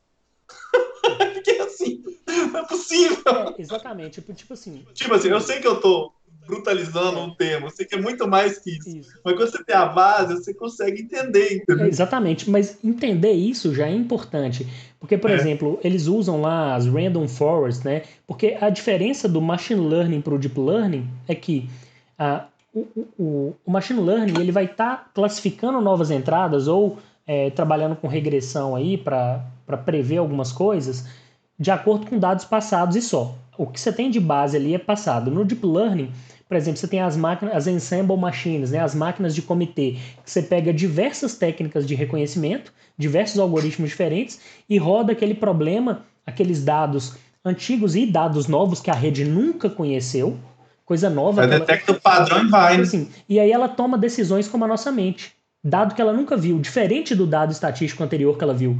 E aí ela começa a tomar decisões por conta própria. Então você tem essas novas técnicas aí, as random forests, né, essas florestas aí, essas novas técnicas que eles estão criando, novos classificadores. Assim, tem muita pesquisa, igual você falou, a área totalmente, não é só front-end, back-end lá, desenvolvimento web que você Não falou, não. é? A faculdade, ela realmente dá, essa é a vantagem da faculdade, ela dá esse leque pra gente. É porque hoje em dia, como a gente tá nessa bolha, acaba que a gente fala muito, né, que a gente fala muito só de desenvolvimento web, até porque a gente estava nesse assunto, mas quem está na faculdade sabe que você tem diversas áreas. Você tem banco de dados também, que tem muita pesquisa em banco, né? Compiladores também, ainda tem pesquisas em compiladores rolando, né? Não. Integração. Hã? Integração. Integração, sim. Então, assim, arquitetura, né? Já entra na parte. Tem muita coisa, né? Ô, Kiko, aí, assim, você falou, né? Acho que ficou bem claro a importância que você deu para a faculdade, né? Assim, você falou. Mas você, só para fechar, faculdade para você é importante ou não? Faculdade de computação. Ou é importante. É importante, sim. Eu acho que faculdade é importante, independente de qual que é. Porque o que, que acontece? Recentemente, a gente conheceu uma pessoa que está até trabalhando com a gente, que ela está formando em Direito. Tá? A gente contratou ela para ser programadora. É uma das melhores programadoras que eu já vi na minha vida. Tipo assim, vantagem de ter empresa. Você tem contato com essas pessoas. Elas aparecem, elas surgem assim e te inspiram. A faculdade ensinou a pessoa a pesquisar e a criar base e a construir, entendeu? Então, acho que a faculdade é importante. Não precisa ser uma faculdade de computação, mas faculdade, aprender a estudar, entendeu? Ô Kiko, e seu TCC na faculdade? Vamos falar um pouquinho dele. Você fez um TCC que não foi técnico. Como é que foi seu TCC? Me fala um pouquinho dele. E você acha que as coisas melhoraram em relação ao seu TCC hoje ou continua na mesma? Meu TCC foi sobre assédio moral em fábricas de software. Meu TCC foi na área de direito. Tá. Surgiu por acaso. O primeiro TCC, o primeiro objetivo, ele era sobre o Atari. Aí não encontrei nenhum professor que queria me dar, ser meu orientador. E aí tinha um professor sobrando que era de filosofia na faculdade. E eu estava, por acaso, eu fui estudar, eu tomei contato com um livro que chama Irigoyen, o nome da autora é Irigoyen, Mal-Estar no Trabalho, da Irigoyen. E o sócio da minha esposa, o Rafael, ele tinha escrito um livro também sobre assédio moral e política de metas. O Rafael, esqueci sobre Rafael Pinto, o nome dele. E aí, o que que acontece? Eu estava vivendo alguma coisa na época que era muito similar a isso. Era uma fase bem difícil da minha vida. E aí eu pensei, caralho, eu estou passando por isso, é uma situação de assédio, e eu comecei a olhar os meus colegas do lado também. Não da empresa que eu estava, mas experiências passadas. Porque uma coisa muito comum na minha época ainda é hoje, mas naquela época quando eu estava na faculdade, lá 2013, 2012, era um colega de trabalho que pirava do nada. Você já passou por isso também, Adriano, sabe? Você tem um colega que ele está normal, aí de repente o cara tinha um burnout. E eu não consegui entender o que era isso. Teve cara que eu já vi tendo até AVC no trabalho, o cara começar a vomitar, bicho, e ir pro hospital. Sabe? Do nada, assim, do nada, assim, né? Vai construindo na pessoa um processo, mas você que tá do lado de fora, para ser do nada, o cara chegava e tinha uma crise histérica. E eu via isso repetidas vezes na sala de software, sabe? E a gente ia conversar a respeito, e isso estava acontecendo, e de repente o trem estava acontecendo comigo, assim. E eu estava lendo esse texto sobre assédio moral, e eu comecei a bater uma coisa com a outra. Eu comecei a perceber as situações dos colegas, comecei a estudar direito, que é um negócio que eu acho assim, particularmente fenomenal. Todo desenvolvedor devia, toda faculdade devia ter uma matéria de direito. E aí eu comecei a perceber padrões nisso. Chamei o Rafael, que era sócio da minha esposa, e disse: Rafael, você não pode me ajudar a fazer meu TCC? Não, porque eu estou vendo essa situação, eu quero fazer um estudo disso. Começou a me ajudar. Então a gente fez um formulário e eu disponibilizei na internet, em que a pessoa anonimamente contava a situação dela de assédio moral ou não. Foi a primeira vez que alguém publicou algo assim no país.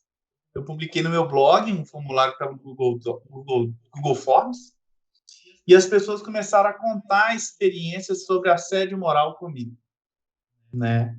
E foi a coisa mais importante que eu fiz na minha vida até hoje, eu acho que foi isso.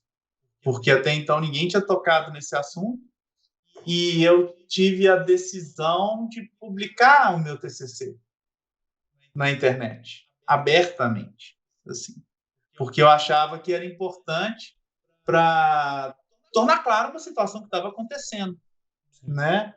Porque mesmo assédio moral é uma coisa muito mal compreendida, né? Eu tenho um conceito muito bem definido disso. E esse trem foi. E aí a gente fez um estudo na época de jurisprudência. Jurisprudência são os casos que tem na jurisprudência, nos casos que já aconteceram jurídicos de assédio moral envolvendo fábrica de software. E os resultados foram interessantíssimos, assim, porque batia muito com as situações que eu via as pessoas passando e até a minha na época, entendeu? E assédio moral é uma coisa muito séria. Tão séria que eu só consigo falar sobre a minha experiência por alto, assim, dar detalhinho, hoje. Por anos é um tabu comigo mesmo. Apesar de ter chegado e publicado, assim, na internet, eu publiquei no modo foda-se vingança. Sem citar o nome de ninguém, para a pessoa sempre saber que eu sei quem ela é. Mas foi interessantíssimo, porque o que acontece? Tá. Só uma coisa, você acha que isso melhorou hoje em dia nas empresas? Você acha que, tipo Não, assim, vamos pegar aqui um ano antes da pandemia, você acha que isso melhorou ou isso ainda continua acontecendo? eu acho que isso sempre vai acontecer. Isso aí é uma coisa que é um risco. Mas bem menos do que na nossa época, né? Porque as coisas melhoraram bastante. Eu acho que elas melhoraram bastante temporariamente. Porque o que acontece? São questões geracionais, Adriano. Minha geração e a sua, os valores eram muito diferentes. Eles eram piores, os nossos valores, na minha opinião. Era muito bonito, por exemplo, o workaholic, né? As pessoas batiam no seu ombro quando você ficava 18 horas trabalhando por dia e dormia no escritório e aquelas coisas. Romantização do Então, trabalho excessivo. existia um troço e as pessoas achavam bonito isso, né? Hoje elas têm uma certa repulsa, por isso que eu acho muito saudável. Muito saudável. Inclusive, por exemplo, lá quando a gente foi abrir empresa, a gente tem uma regra por causa desse meu TCC. A gente jamais fode quem trabalha com a gente.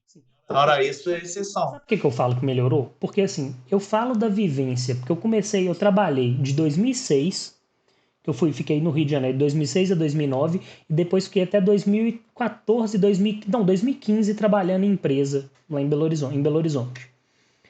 E assim, eu falo com você que quando era em 2006, quando eu comecei a trabalhar, assédio moral, eu não, assim, eu comecei a ver mais assédio moral depois de 2010. Mas o que eu via muito antes de 2010, sabe o que era? Entre 2006 e 2010, eu via muito assédio sexual em empresa, cara. Sim.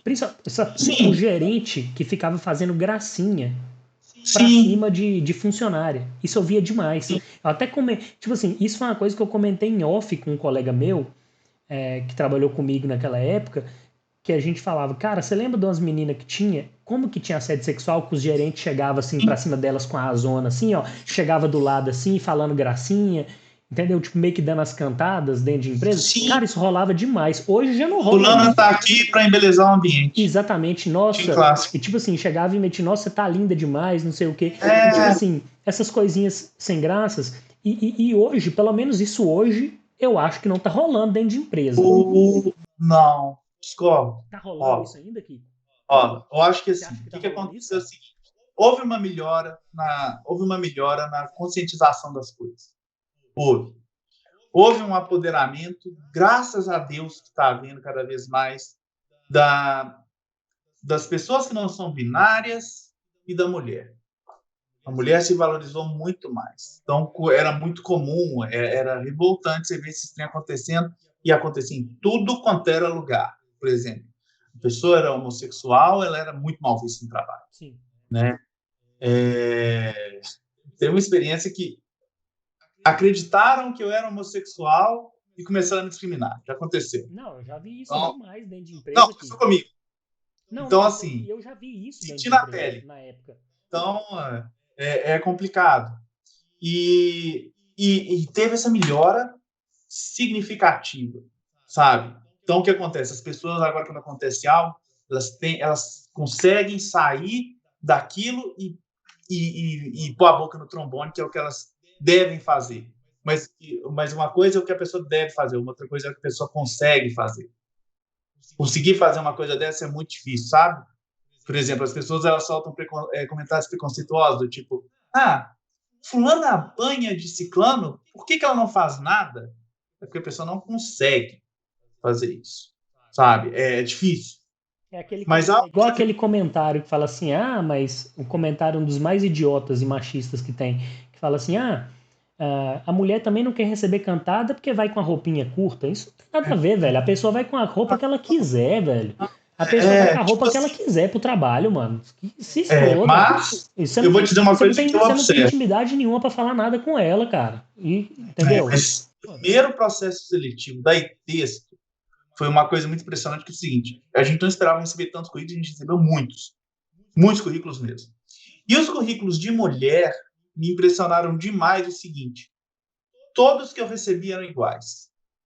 Todos. A mulher saía da faculdade, ia trabalhar numa empresa, ficava no desenvolvimento por um tempo e, de repente, ia para o suporte. E não conseguia voltar para o desenvolvimento.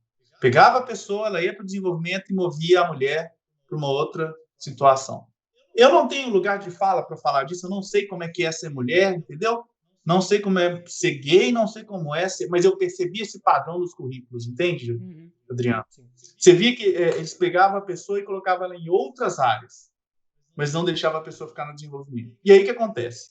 A pessoa, quando ela fica fora do desenvolvimento, ela não pratica muito, ela vai fazer o teste. Nas outras empresas, ela não consegue ir bem. E isso é uma coisa que me marcou demais no início. Assim. Eu lembro de eu andando olhando os currículos e a gente fala assim, gente, mas segue um padrão, entende? Tipo assim, é impressionante. Então, eu não sei se isso é uma coisa nacional, não sei se é uma coisa que às vezes é só de Belo Horizonte, e não sei se é uma coisa diretamente da minha bolha, mas foi algo que eu vi acontecendo. Então, isso continua, sabe? Sobre assédio moral, é o seguinte, as pessoas têm que saber diferenciar as coisas. Assédio moral é diferente de grosseria, né? Assédio moral, primeiro, ele é direcionado, e ele é ao longo de um período contínuo de tempo, por muito tempo. Então, aquela pessoa que ataca a outra dentro do ambiente de trabalho, ao longo daquele período de tempo, sempre focado nela. É diferente, por exemplo, do gerente que vai em todas as mulheres da empresa. Isso não é assédio moral, porque ele não é direcionado, entende? São ataques pequenos que a pessoa vai sentindo, eles têm uma fonte e um destino muito bem definido, e ele, ao longo do tempo, ele é difícil de ser detectado de forma individual, porque quando a vítima vai falar, você fala assim, não, mas era só uma brincadeira. Não, mas foi só um comentário. Não, mas foi só alguma coisa. E é interessante observar que ele se dá em 3 direções. O mais famoso que todo mundo espera é o descendente, né? O superior para o inferior, né? O chefe para o subordinado. Existe também o do mesmo nível hierárquico. comum demais de acontecer, do nível hierárquico. E o terceiro, que acontece demais também, que é o ascendente, que é o subordinado em relação ao chefe. Isso Ou um pode grupo de acontecer subordinados também. também, né, Kiko? Ou um grupo de subordinados, que geralmente, quando se É, junta um mas grupo de subordinados para atacar sim, uma pessoa, pode acontecer. Ah, não, pode acontecer e vamos tirar esse acontece. chefe. Isso aí a gente vê até muito no futebol. Vamos pegar um pouco a paródia do futebol, que é aquele Pode grupo de acontecer. jogadores que sempre derruba técnico de futebol. Ah, não, não vamos jogar para esse cara aqui não, para a empresa mandar ele embora. Ah, não vamos programar aqui não, vamos atrasar as entregas tudo, vamos combinar a equipe aqui ou então vamos fazer outras coisas para detonar o cara. Pode acontecer Sim, também. acontece. Então, acontece nos 3 níveis. E o que é mais interessante na minha pesquisa, e esse que é o dado chocante, a gente tem que ter uma visão de Davi versus Golias, né? Ah, eu sou a vítima e tenho um assediador, certo? Só que é muito comum você ser assediador sem perceber. Esse que é o twist da coisa. Tipo assim, foi isso que foi assim, pup. Então eu percebi, naquela época nem tinha texto ainda, eu estava na faculdade ainda. Eu percebi que eu tinha alguns comportamentos de assediador. Todo mundo tem, entendeu? Tipo assim, quando você chega e cria, por exemplo, uma birra de alguém no escritório. Isso acontece, em todo lugar tem isso. Às vezes é uma birra temporária, mas às vezes é uma birra que dura muito tempo. Ah, meu santo não bate com o dele, entende? Então, o que acontece? Eu não acredito que tenha melhorado isso, sabe? Eu também não acredito que tenha melhorado pelo seguinte: quem passa por um processo de assédio moral, a coisa é tão destrutiva para a pessoa que ela não consegue levantar a cabeça para seguir num processo judicial. Então, é o tipo de coisa que você não vai ver as pessoas falando a respeito. Entende? Então, por isso que eu teria que ter dados para falar que algo melhorou ou piorou. Eu acredito que continue mais ou menos a mesma coisa. Eu E perguntei, eu não foi nada tenho, assim, eu perguntei de forma informal mesmo. é, Foi informal. então, acho muito difícil isso ter melhorado. Uma coisa E eu que eu digo, sei ainda que na nossa área, eu até conversei isso no semestre passado com alguns alunos meus na, na faculdade, e foi uma coisa que eu falei que foi o seguinte: tem ainda muito na nossa área um pessoal reacionário, tem ainda desenvolvedores muito reaças que a gente fala. E assim, uma coisa que ainda rola, que eu sei que rola, é a questão da homofobia na nossa área. Isso ainda tem ó, demais. Né? Isso aí tem demais. Tem muitos desenvolvedores que são homossexuais, tem uma galera grande e eles não se assumem justamente por medo, né, de se expor e com medo de serem discriminados pela equipe. Porque tem uma galera na nossa área que é reacionária e que fala assim: ih, cara, cara ali, entendeu? Não sei o que, não sei o que, não sei o que, entendeu? Falam coisas desse tipo. Então isso é uma coisa, porque a gente estava fazendo um trabalho sobre Alan Turing, um trabalho lá com os alunos sobre a história da computação, alguns nomes da computação, inevitavelmente a gente tem que falar sobre Alan Turing. E ele foi discriminado, né, justamente, né, e sofreu uma castração química por ser homossexual, né. Então, sabe-se lá que contribuições Turing poderia ter dado a mais, porque era um matemático incrível, sabe-se lá que contribuições que esse cara poderia ter criado aí se vivesse por mais tempo, né? Morreu jovem demais. Então, assim, existe isso ainda na nossa área, viu? Isso aí é um negócio que ainda existe, viu, Kiko? Essa questão isso, e assim, isso é papel do gestor cortar. E é uma coisa importante é o seguinte: isso parte de cima, não parte de baixo. E aí eu acho que a coisa piora hoje por causa até do trabalho remoto. Porque o que acontece? A partir do momento em que a gente está todo mundo remoto, você tem mais espaço para especular sobre o outro. E numa época em que todo mundo está muito sensível, uma especulação negativa fica assim, ó, é muito fácil você chegar e pensar mal de alguém que não fez nada de errado para você. Entende? Fez nada de errado. Entende? Então, por isso que eu acho que a gente está num período em que há uma regressão social, sabe? Porque, por exemplo, antes do Bolsonaro, eu vi uma melhoria social enorme, sabe? Por exemplo, eu vi as pessoas saindo do armário com uma facilidade entre muitas aspas, mas assim, com mais frequência do que antes. Entende? As pessoas se assumindo o que elas são com mais frequência. Depois do Brasil de Bolsonaro, depois de 2018, você começa a ver comportamentos que as pessoas tinham vergonha de fazer, sabe? De discriminar o outro, de reduzir o outro porque o outro pertence a determinado grupo, sabe? Que pessoa tem determinada tendência.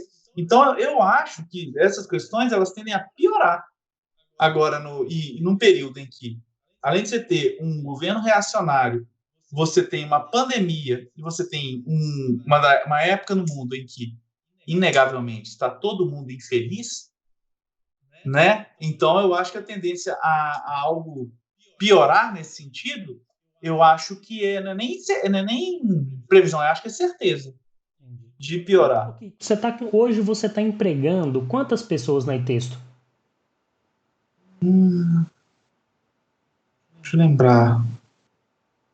São entre 9 e 12, porque a gente está contratando gente. Não, bacana. Vou colocar 12 pessoas e toda CLT ou você contrata pessoas em regime PJ também que te emitem uma nota lá? Olha, PJ é para trabalhos pontuais, sabe? Não é uma coisa contínua, sabe? Assim, às vezes, por exemplo, tem alguma demanda que precisa de uma especialidade e algo assim muito específico, aí é o PJ, entendeu? Mas quando é, por exemplo, 8 horas por dia, é CLT. Ok, que quando você está... e o que você prefere na formação das suas equipes? Você prefere mais equipes cheias de full stack, desenvolvedores full stack, ou você prefere dividir a galera? Olha, você aqui é só front-end, você é só back-end, você é só testes, você é só isso. Como é que você prefere montar suas equipes aí? Eu sou doido, Adriano. Olha só. A maior parte dos lugares vai ter uma visão meio fordista da coisa, do especialista. Eu odeio especialista. Eu acho que não é uma coisa bacana. Isso torna a minha vida, enquanto alguém que vai montar equipes, algo muito mais difícil. Porque o que eu estava conversando hoje com um candidato? Muita gente se diz desenvolvedor ou dev, mas na realidade ele é na prática uma outra coisa. É um nome que não se usa há muito tempo, que é o codificador, sabe? O que eu quero dizer com isso? Codificador é o cara que chega a spec, ele implementa exatamente o que está na spec e na linguagem da plataforma que for. Então, ele basicamente transforma de spec para código. É isso que essa pessoa faz, então ele é um especialista. É spec que você está falando é especificação.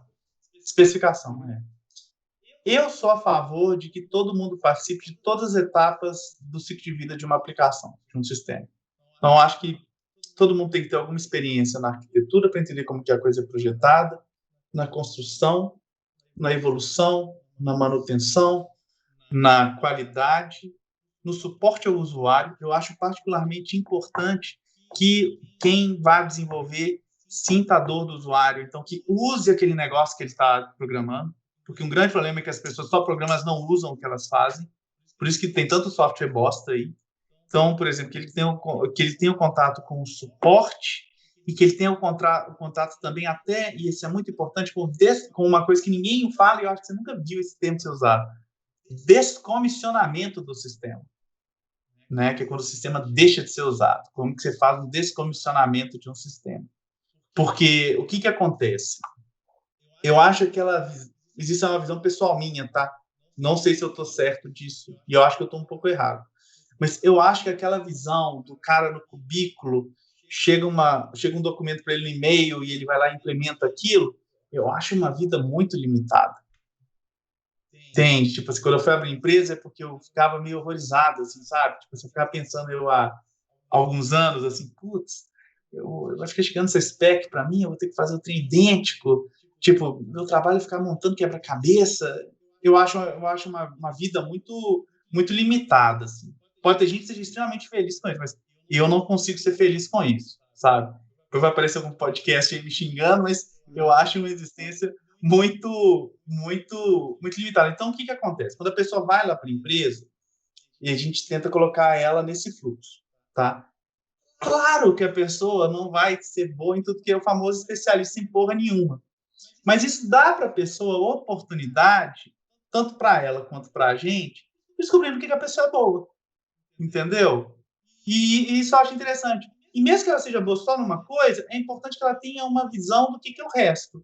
Porque, por exemplo, é uma bosta, por exemplo. Você pega. Teve um cara uma vez que eu vi, eu acho que você até sabe quem que é a pessoa pensava em silos dentro da empresa. Você tinha o ciclo do QA, o ciclo do arquiteto, o ciclo do programador. É as células. Ainda É, tem isso, né, as Kiko? As células. famosas células. Não, célula As disso, célula células. daquilo. Isso. Cara, era uma bosta, porque o que acontecia? A pessoa do QA, ela virava uma tirana, porque ela não entendia o esforço que era para gerar aquele código que era gerado. O arquiteto, ele achava o programador manta, porque ele não fazia exatamente o que era. Então, quando o cara tem essa visão, saber que não seja, eu acho importante. Eu acho assim, Kiko, isso aí, você dividir em células, não tem, para mim eu não vejo problema. Eu acho assim, você tem que ver Isolado, a qualidade sabe? do. Eu acho que quando dá esse tipo de problema, que o cara da qualidade ele não sabe qual que é o esforço para ser gerado aquele código, eu acho que o cara da qualidade não tem noção nenhuma de programação. Então colocou ali pessoas que não têm noção. Aí eu acho que é falha na contratação de pessoas. Porque, por exemplo, conversando lá com o Sérgio da EA, e eu também trabalhava na BRQ com esse esquema de células, era bem dividido. Assim, cara, lá ele faz o código dele, lá no caso específico da EA, lá tem as células, ele só trabalha com front-end, com a parte visual do jogo. Tem os caras do back-end, tem o QA lá que testa, ele faz os testes básicos dele ali, mas tem que passar no QA para testar. Mas assim, lá os caras voltam com ele, assim, são poucas coisas. É claro que ele preza pro trabalho dele para voltar o mínimo de coisa possível, mas você vê que assim, quem tá lá no QA sabe programar. Entendeu? Tipo, você não precisa ser excelente programador. Não, mas o cara sabe o esforço que foi feito aquele código. Isso. Ele sabe o que está acontecendo, ele sabe direcionar, não é só falar, ó, tem um bug aqui. Bug conserta.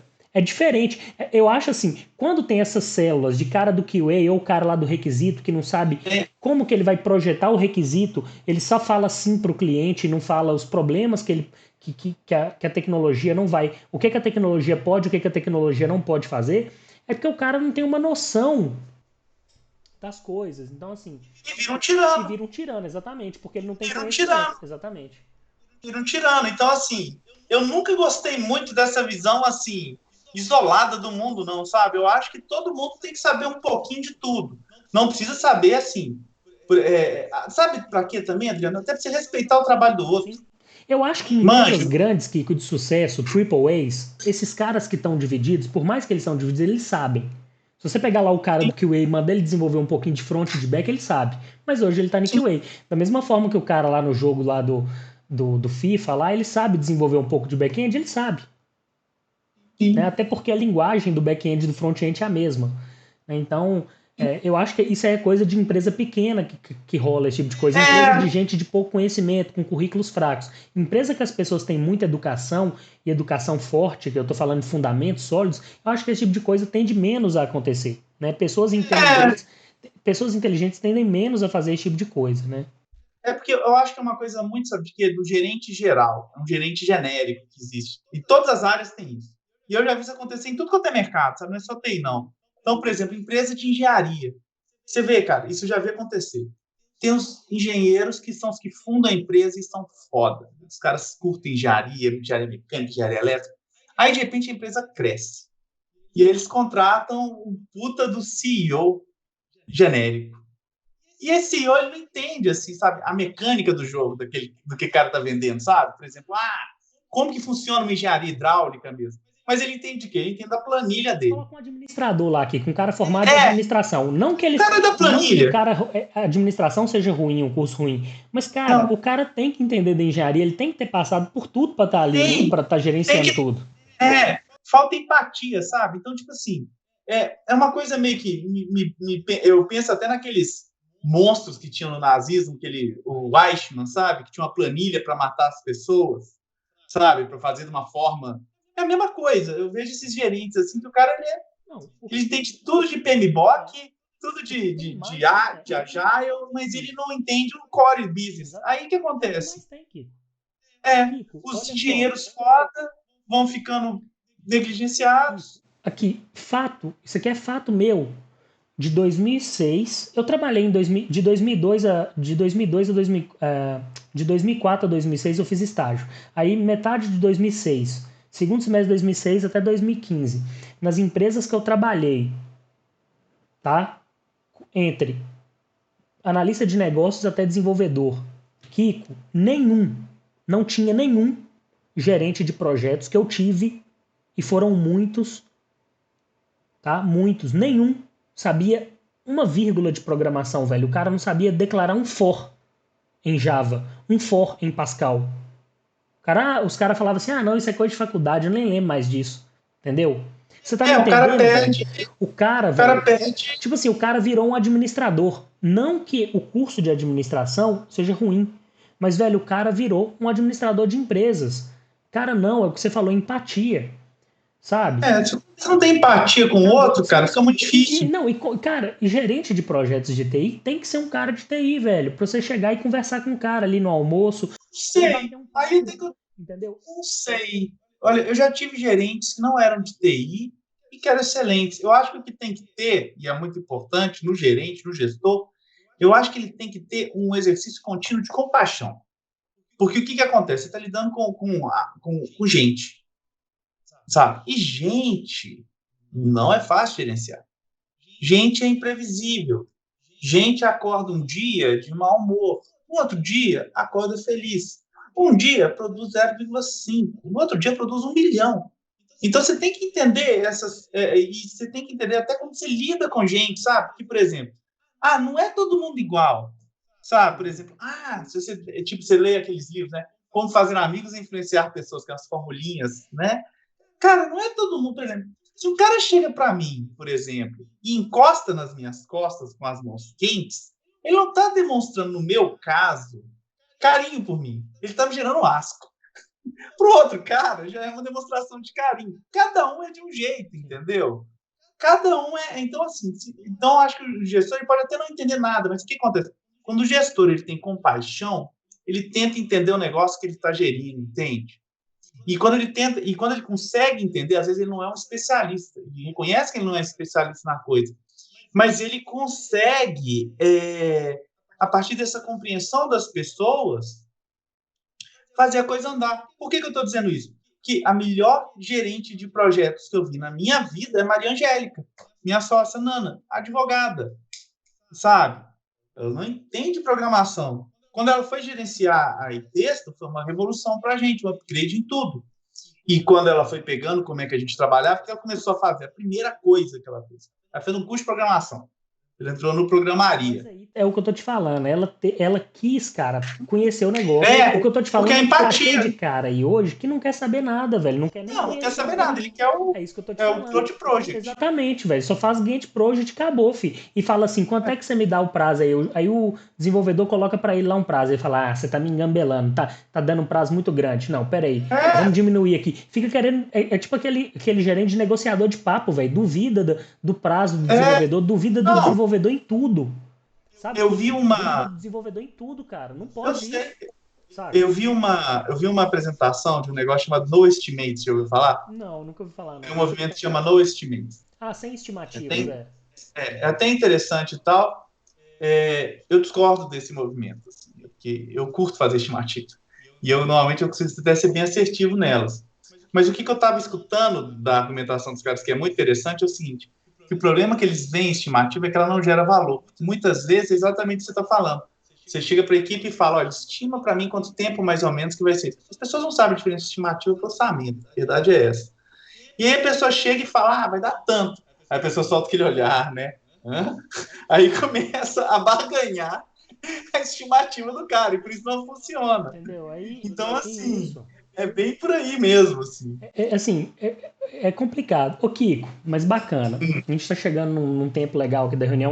Agora aquela pergunta bacana, sincerona. Como, não sei se você já fez esse exercício, como você quer estar daqui a 10 anos? Como é que é o Kiko que você planeja aí há 10 anos? Como você se vê daqui a 10 anos? Nossa, eu gostaria muito de ter mais gente melhor que eu na empresa. Tem pessoas lá que estão tão boas quanto eu, assim, mas ter mais, assim, e me tornar uma pessoa completamente obsoleta dentro da empresa. Isso é o que eu gostaria. É porque uma hora você vai ter que passar o bastão, né, Kiko? Uma hora vai chegar. Não, eu já passo direto. Tipo assim, eu tô doido pra chegar os caras assim, como? Tem que ser um cara muito bom mesmo, porque, tipo assim, querendo ou não, você vai ficar como o sócio ali que só vai tirar o lucro ali, vai parar de trabalhar, mas o dinheiro vai continuar vindo. Não, isso não vai acontecer, não. minha família nunca ninguém aposentou. Então, assim, aposentar não está nos meus planos, não. Eu acho que bem velhinho eu vou estar programando, assim. Bem velhinho mesmo. Eu acho que daqui a uns 10 anos, talvez, eu vou continuar programando, isso eu acho que é bem nítido. Talvez, assim, entender um pouco mais de gestão, mas acho que vou entender quase nada lá na frente. E talvez ter um pouquinho mais de tempo para fazer os meus hobbies, assim. Isso eu gostaria, assim. Mas eu acho que não é muito diferente de hoje, não. Talvez o quê? Ter Né? uns 2 dias da semana para você tirar para ficar totalmente livre. Sábado e domingo? Já só sábado e Só só domingo. sábado e Mas domingo. só domingo, mas eu não consigo me ver aposentando, não. Não tá no meu. Minha mãe trabalha até hoje, minha mãe está com 74.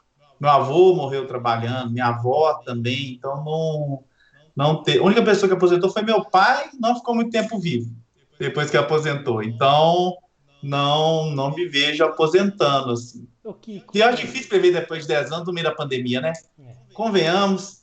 A gente fica semana que vem. Será que eu vou ter Covid? Então, sim, não vou ter Covid daqui a planejar 10 10 anos. anos é um negócio complexo agora. Antes da pandemia era uma resposta, né, Kiko? Agora, dentro da pandemia, já é outra resposta. Ô, Kiko, Na pandemia a gente planeja estar vivo, né, cara?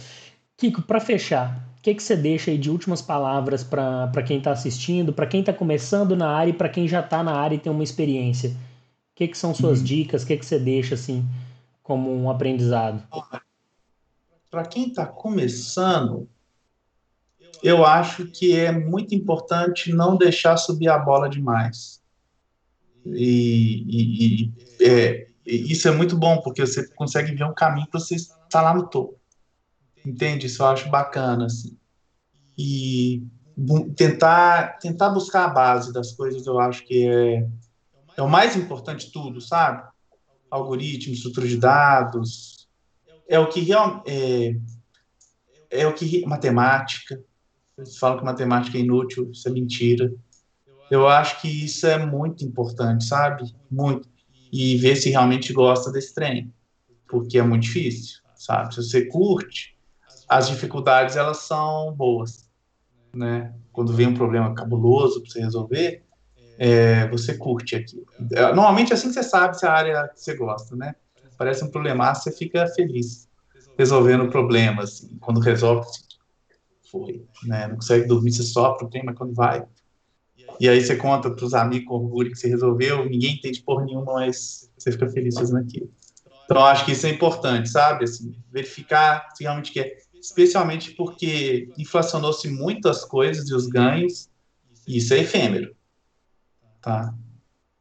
Para quem ainda está na área há muito tempo, verifique se realmente gosta do treino. Se está há muito tempo é porque você gosta.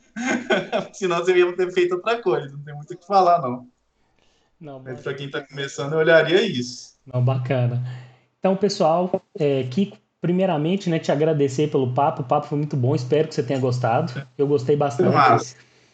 Pessoal, obrigado para quem assistiu até aqui. Né? Para quem não é inscrito, se inscreva no canal aí, né? Quem está assistindo aí, quem conhece o Kiko, né? Quem veio aí pelo Kiko, pelo papo aí, pela, pelo, pelo assunto do nosso bate-papo. E até a próxima. Um abraço, Kiko, e até mais. Falou. Até mais, Até pessoal. mais.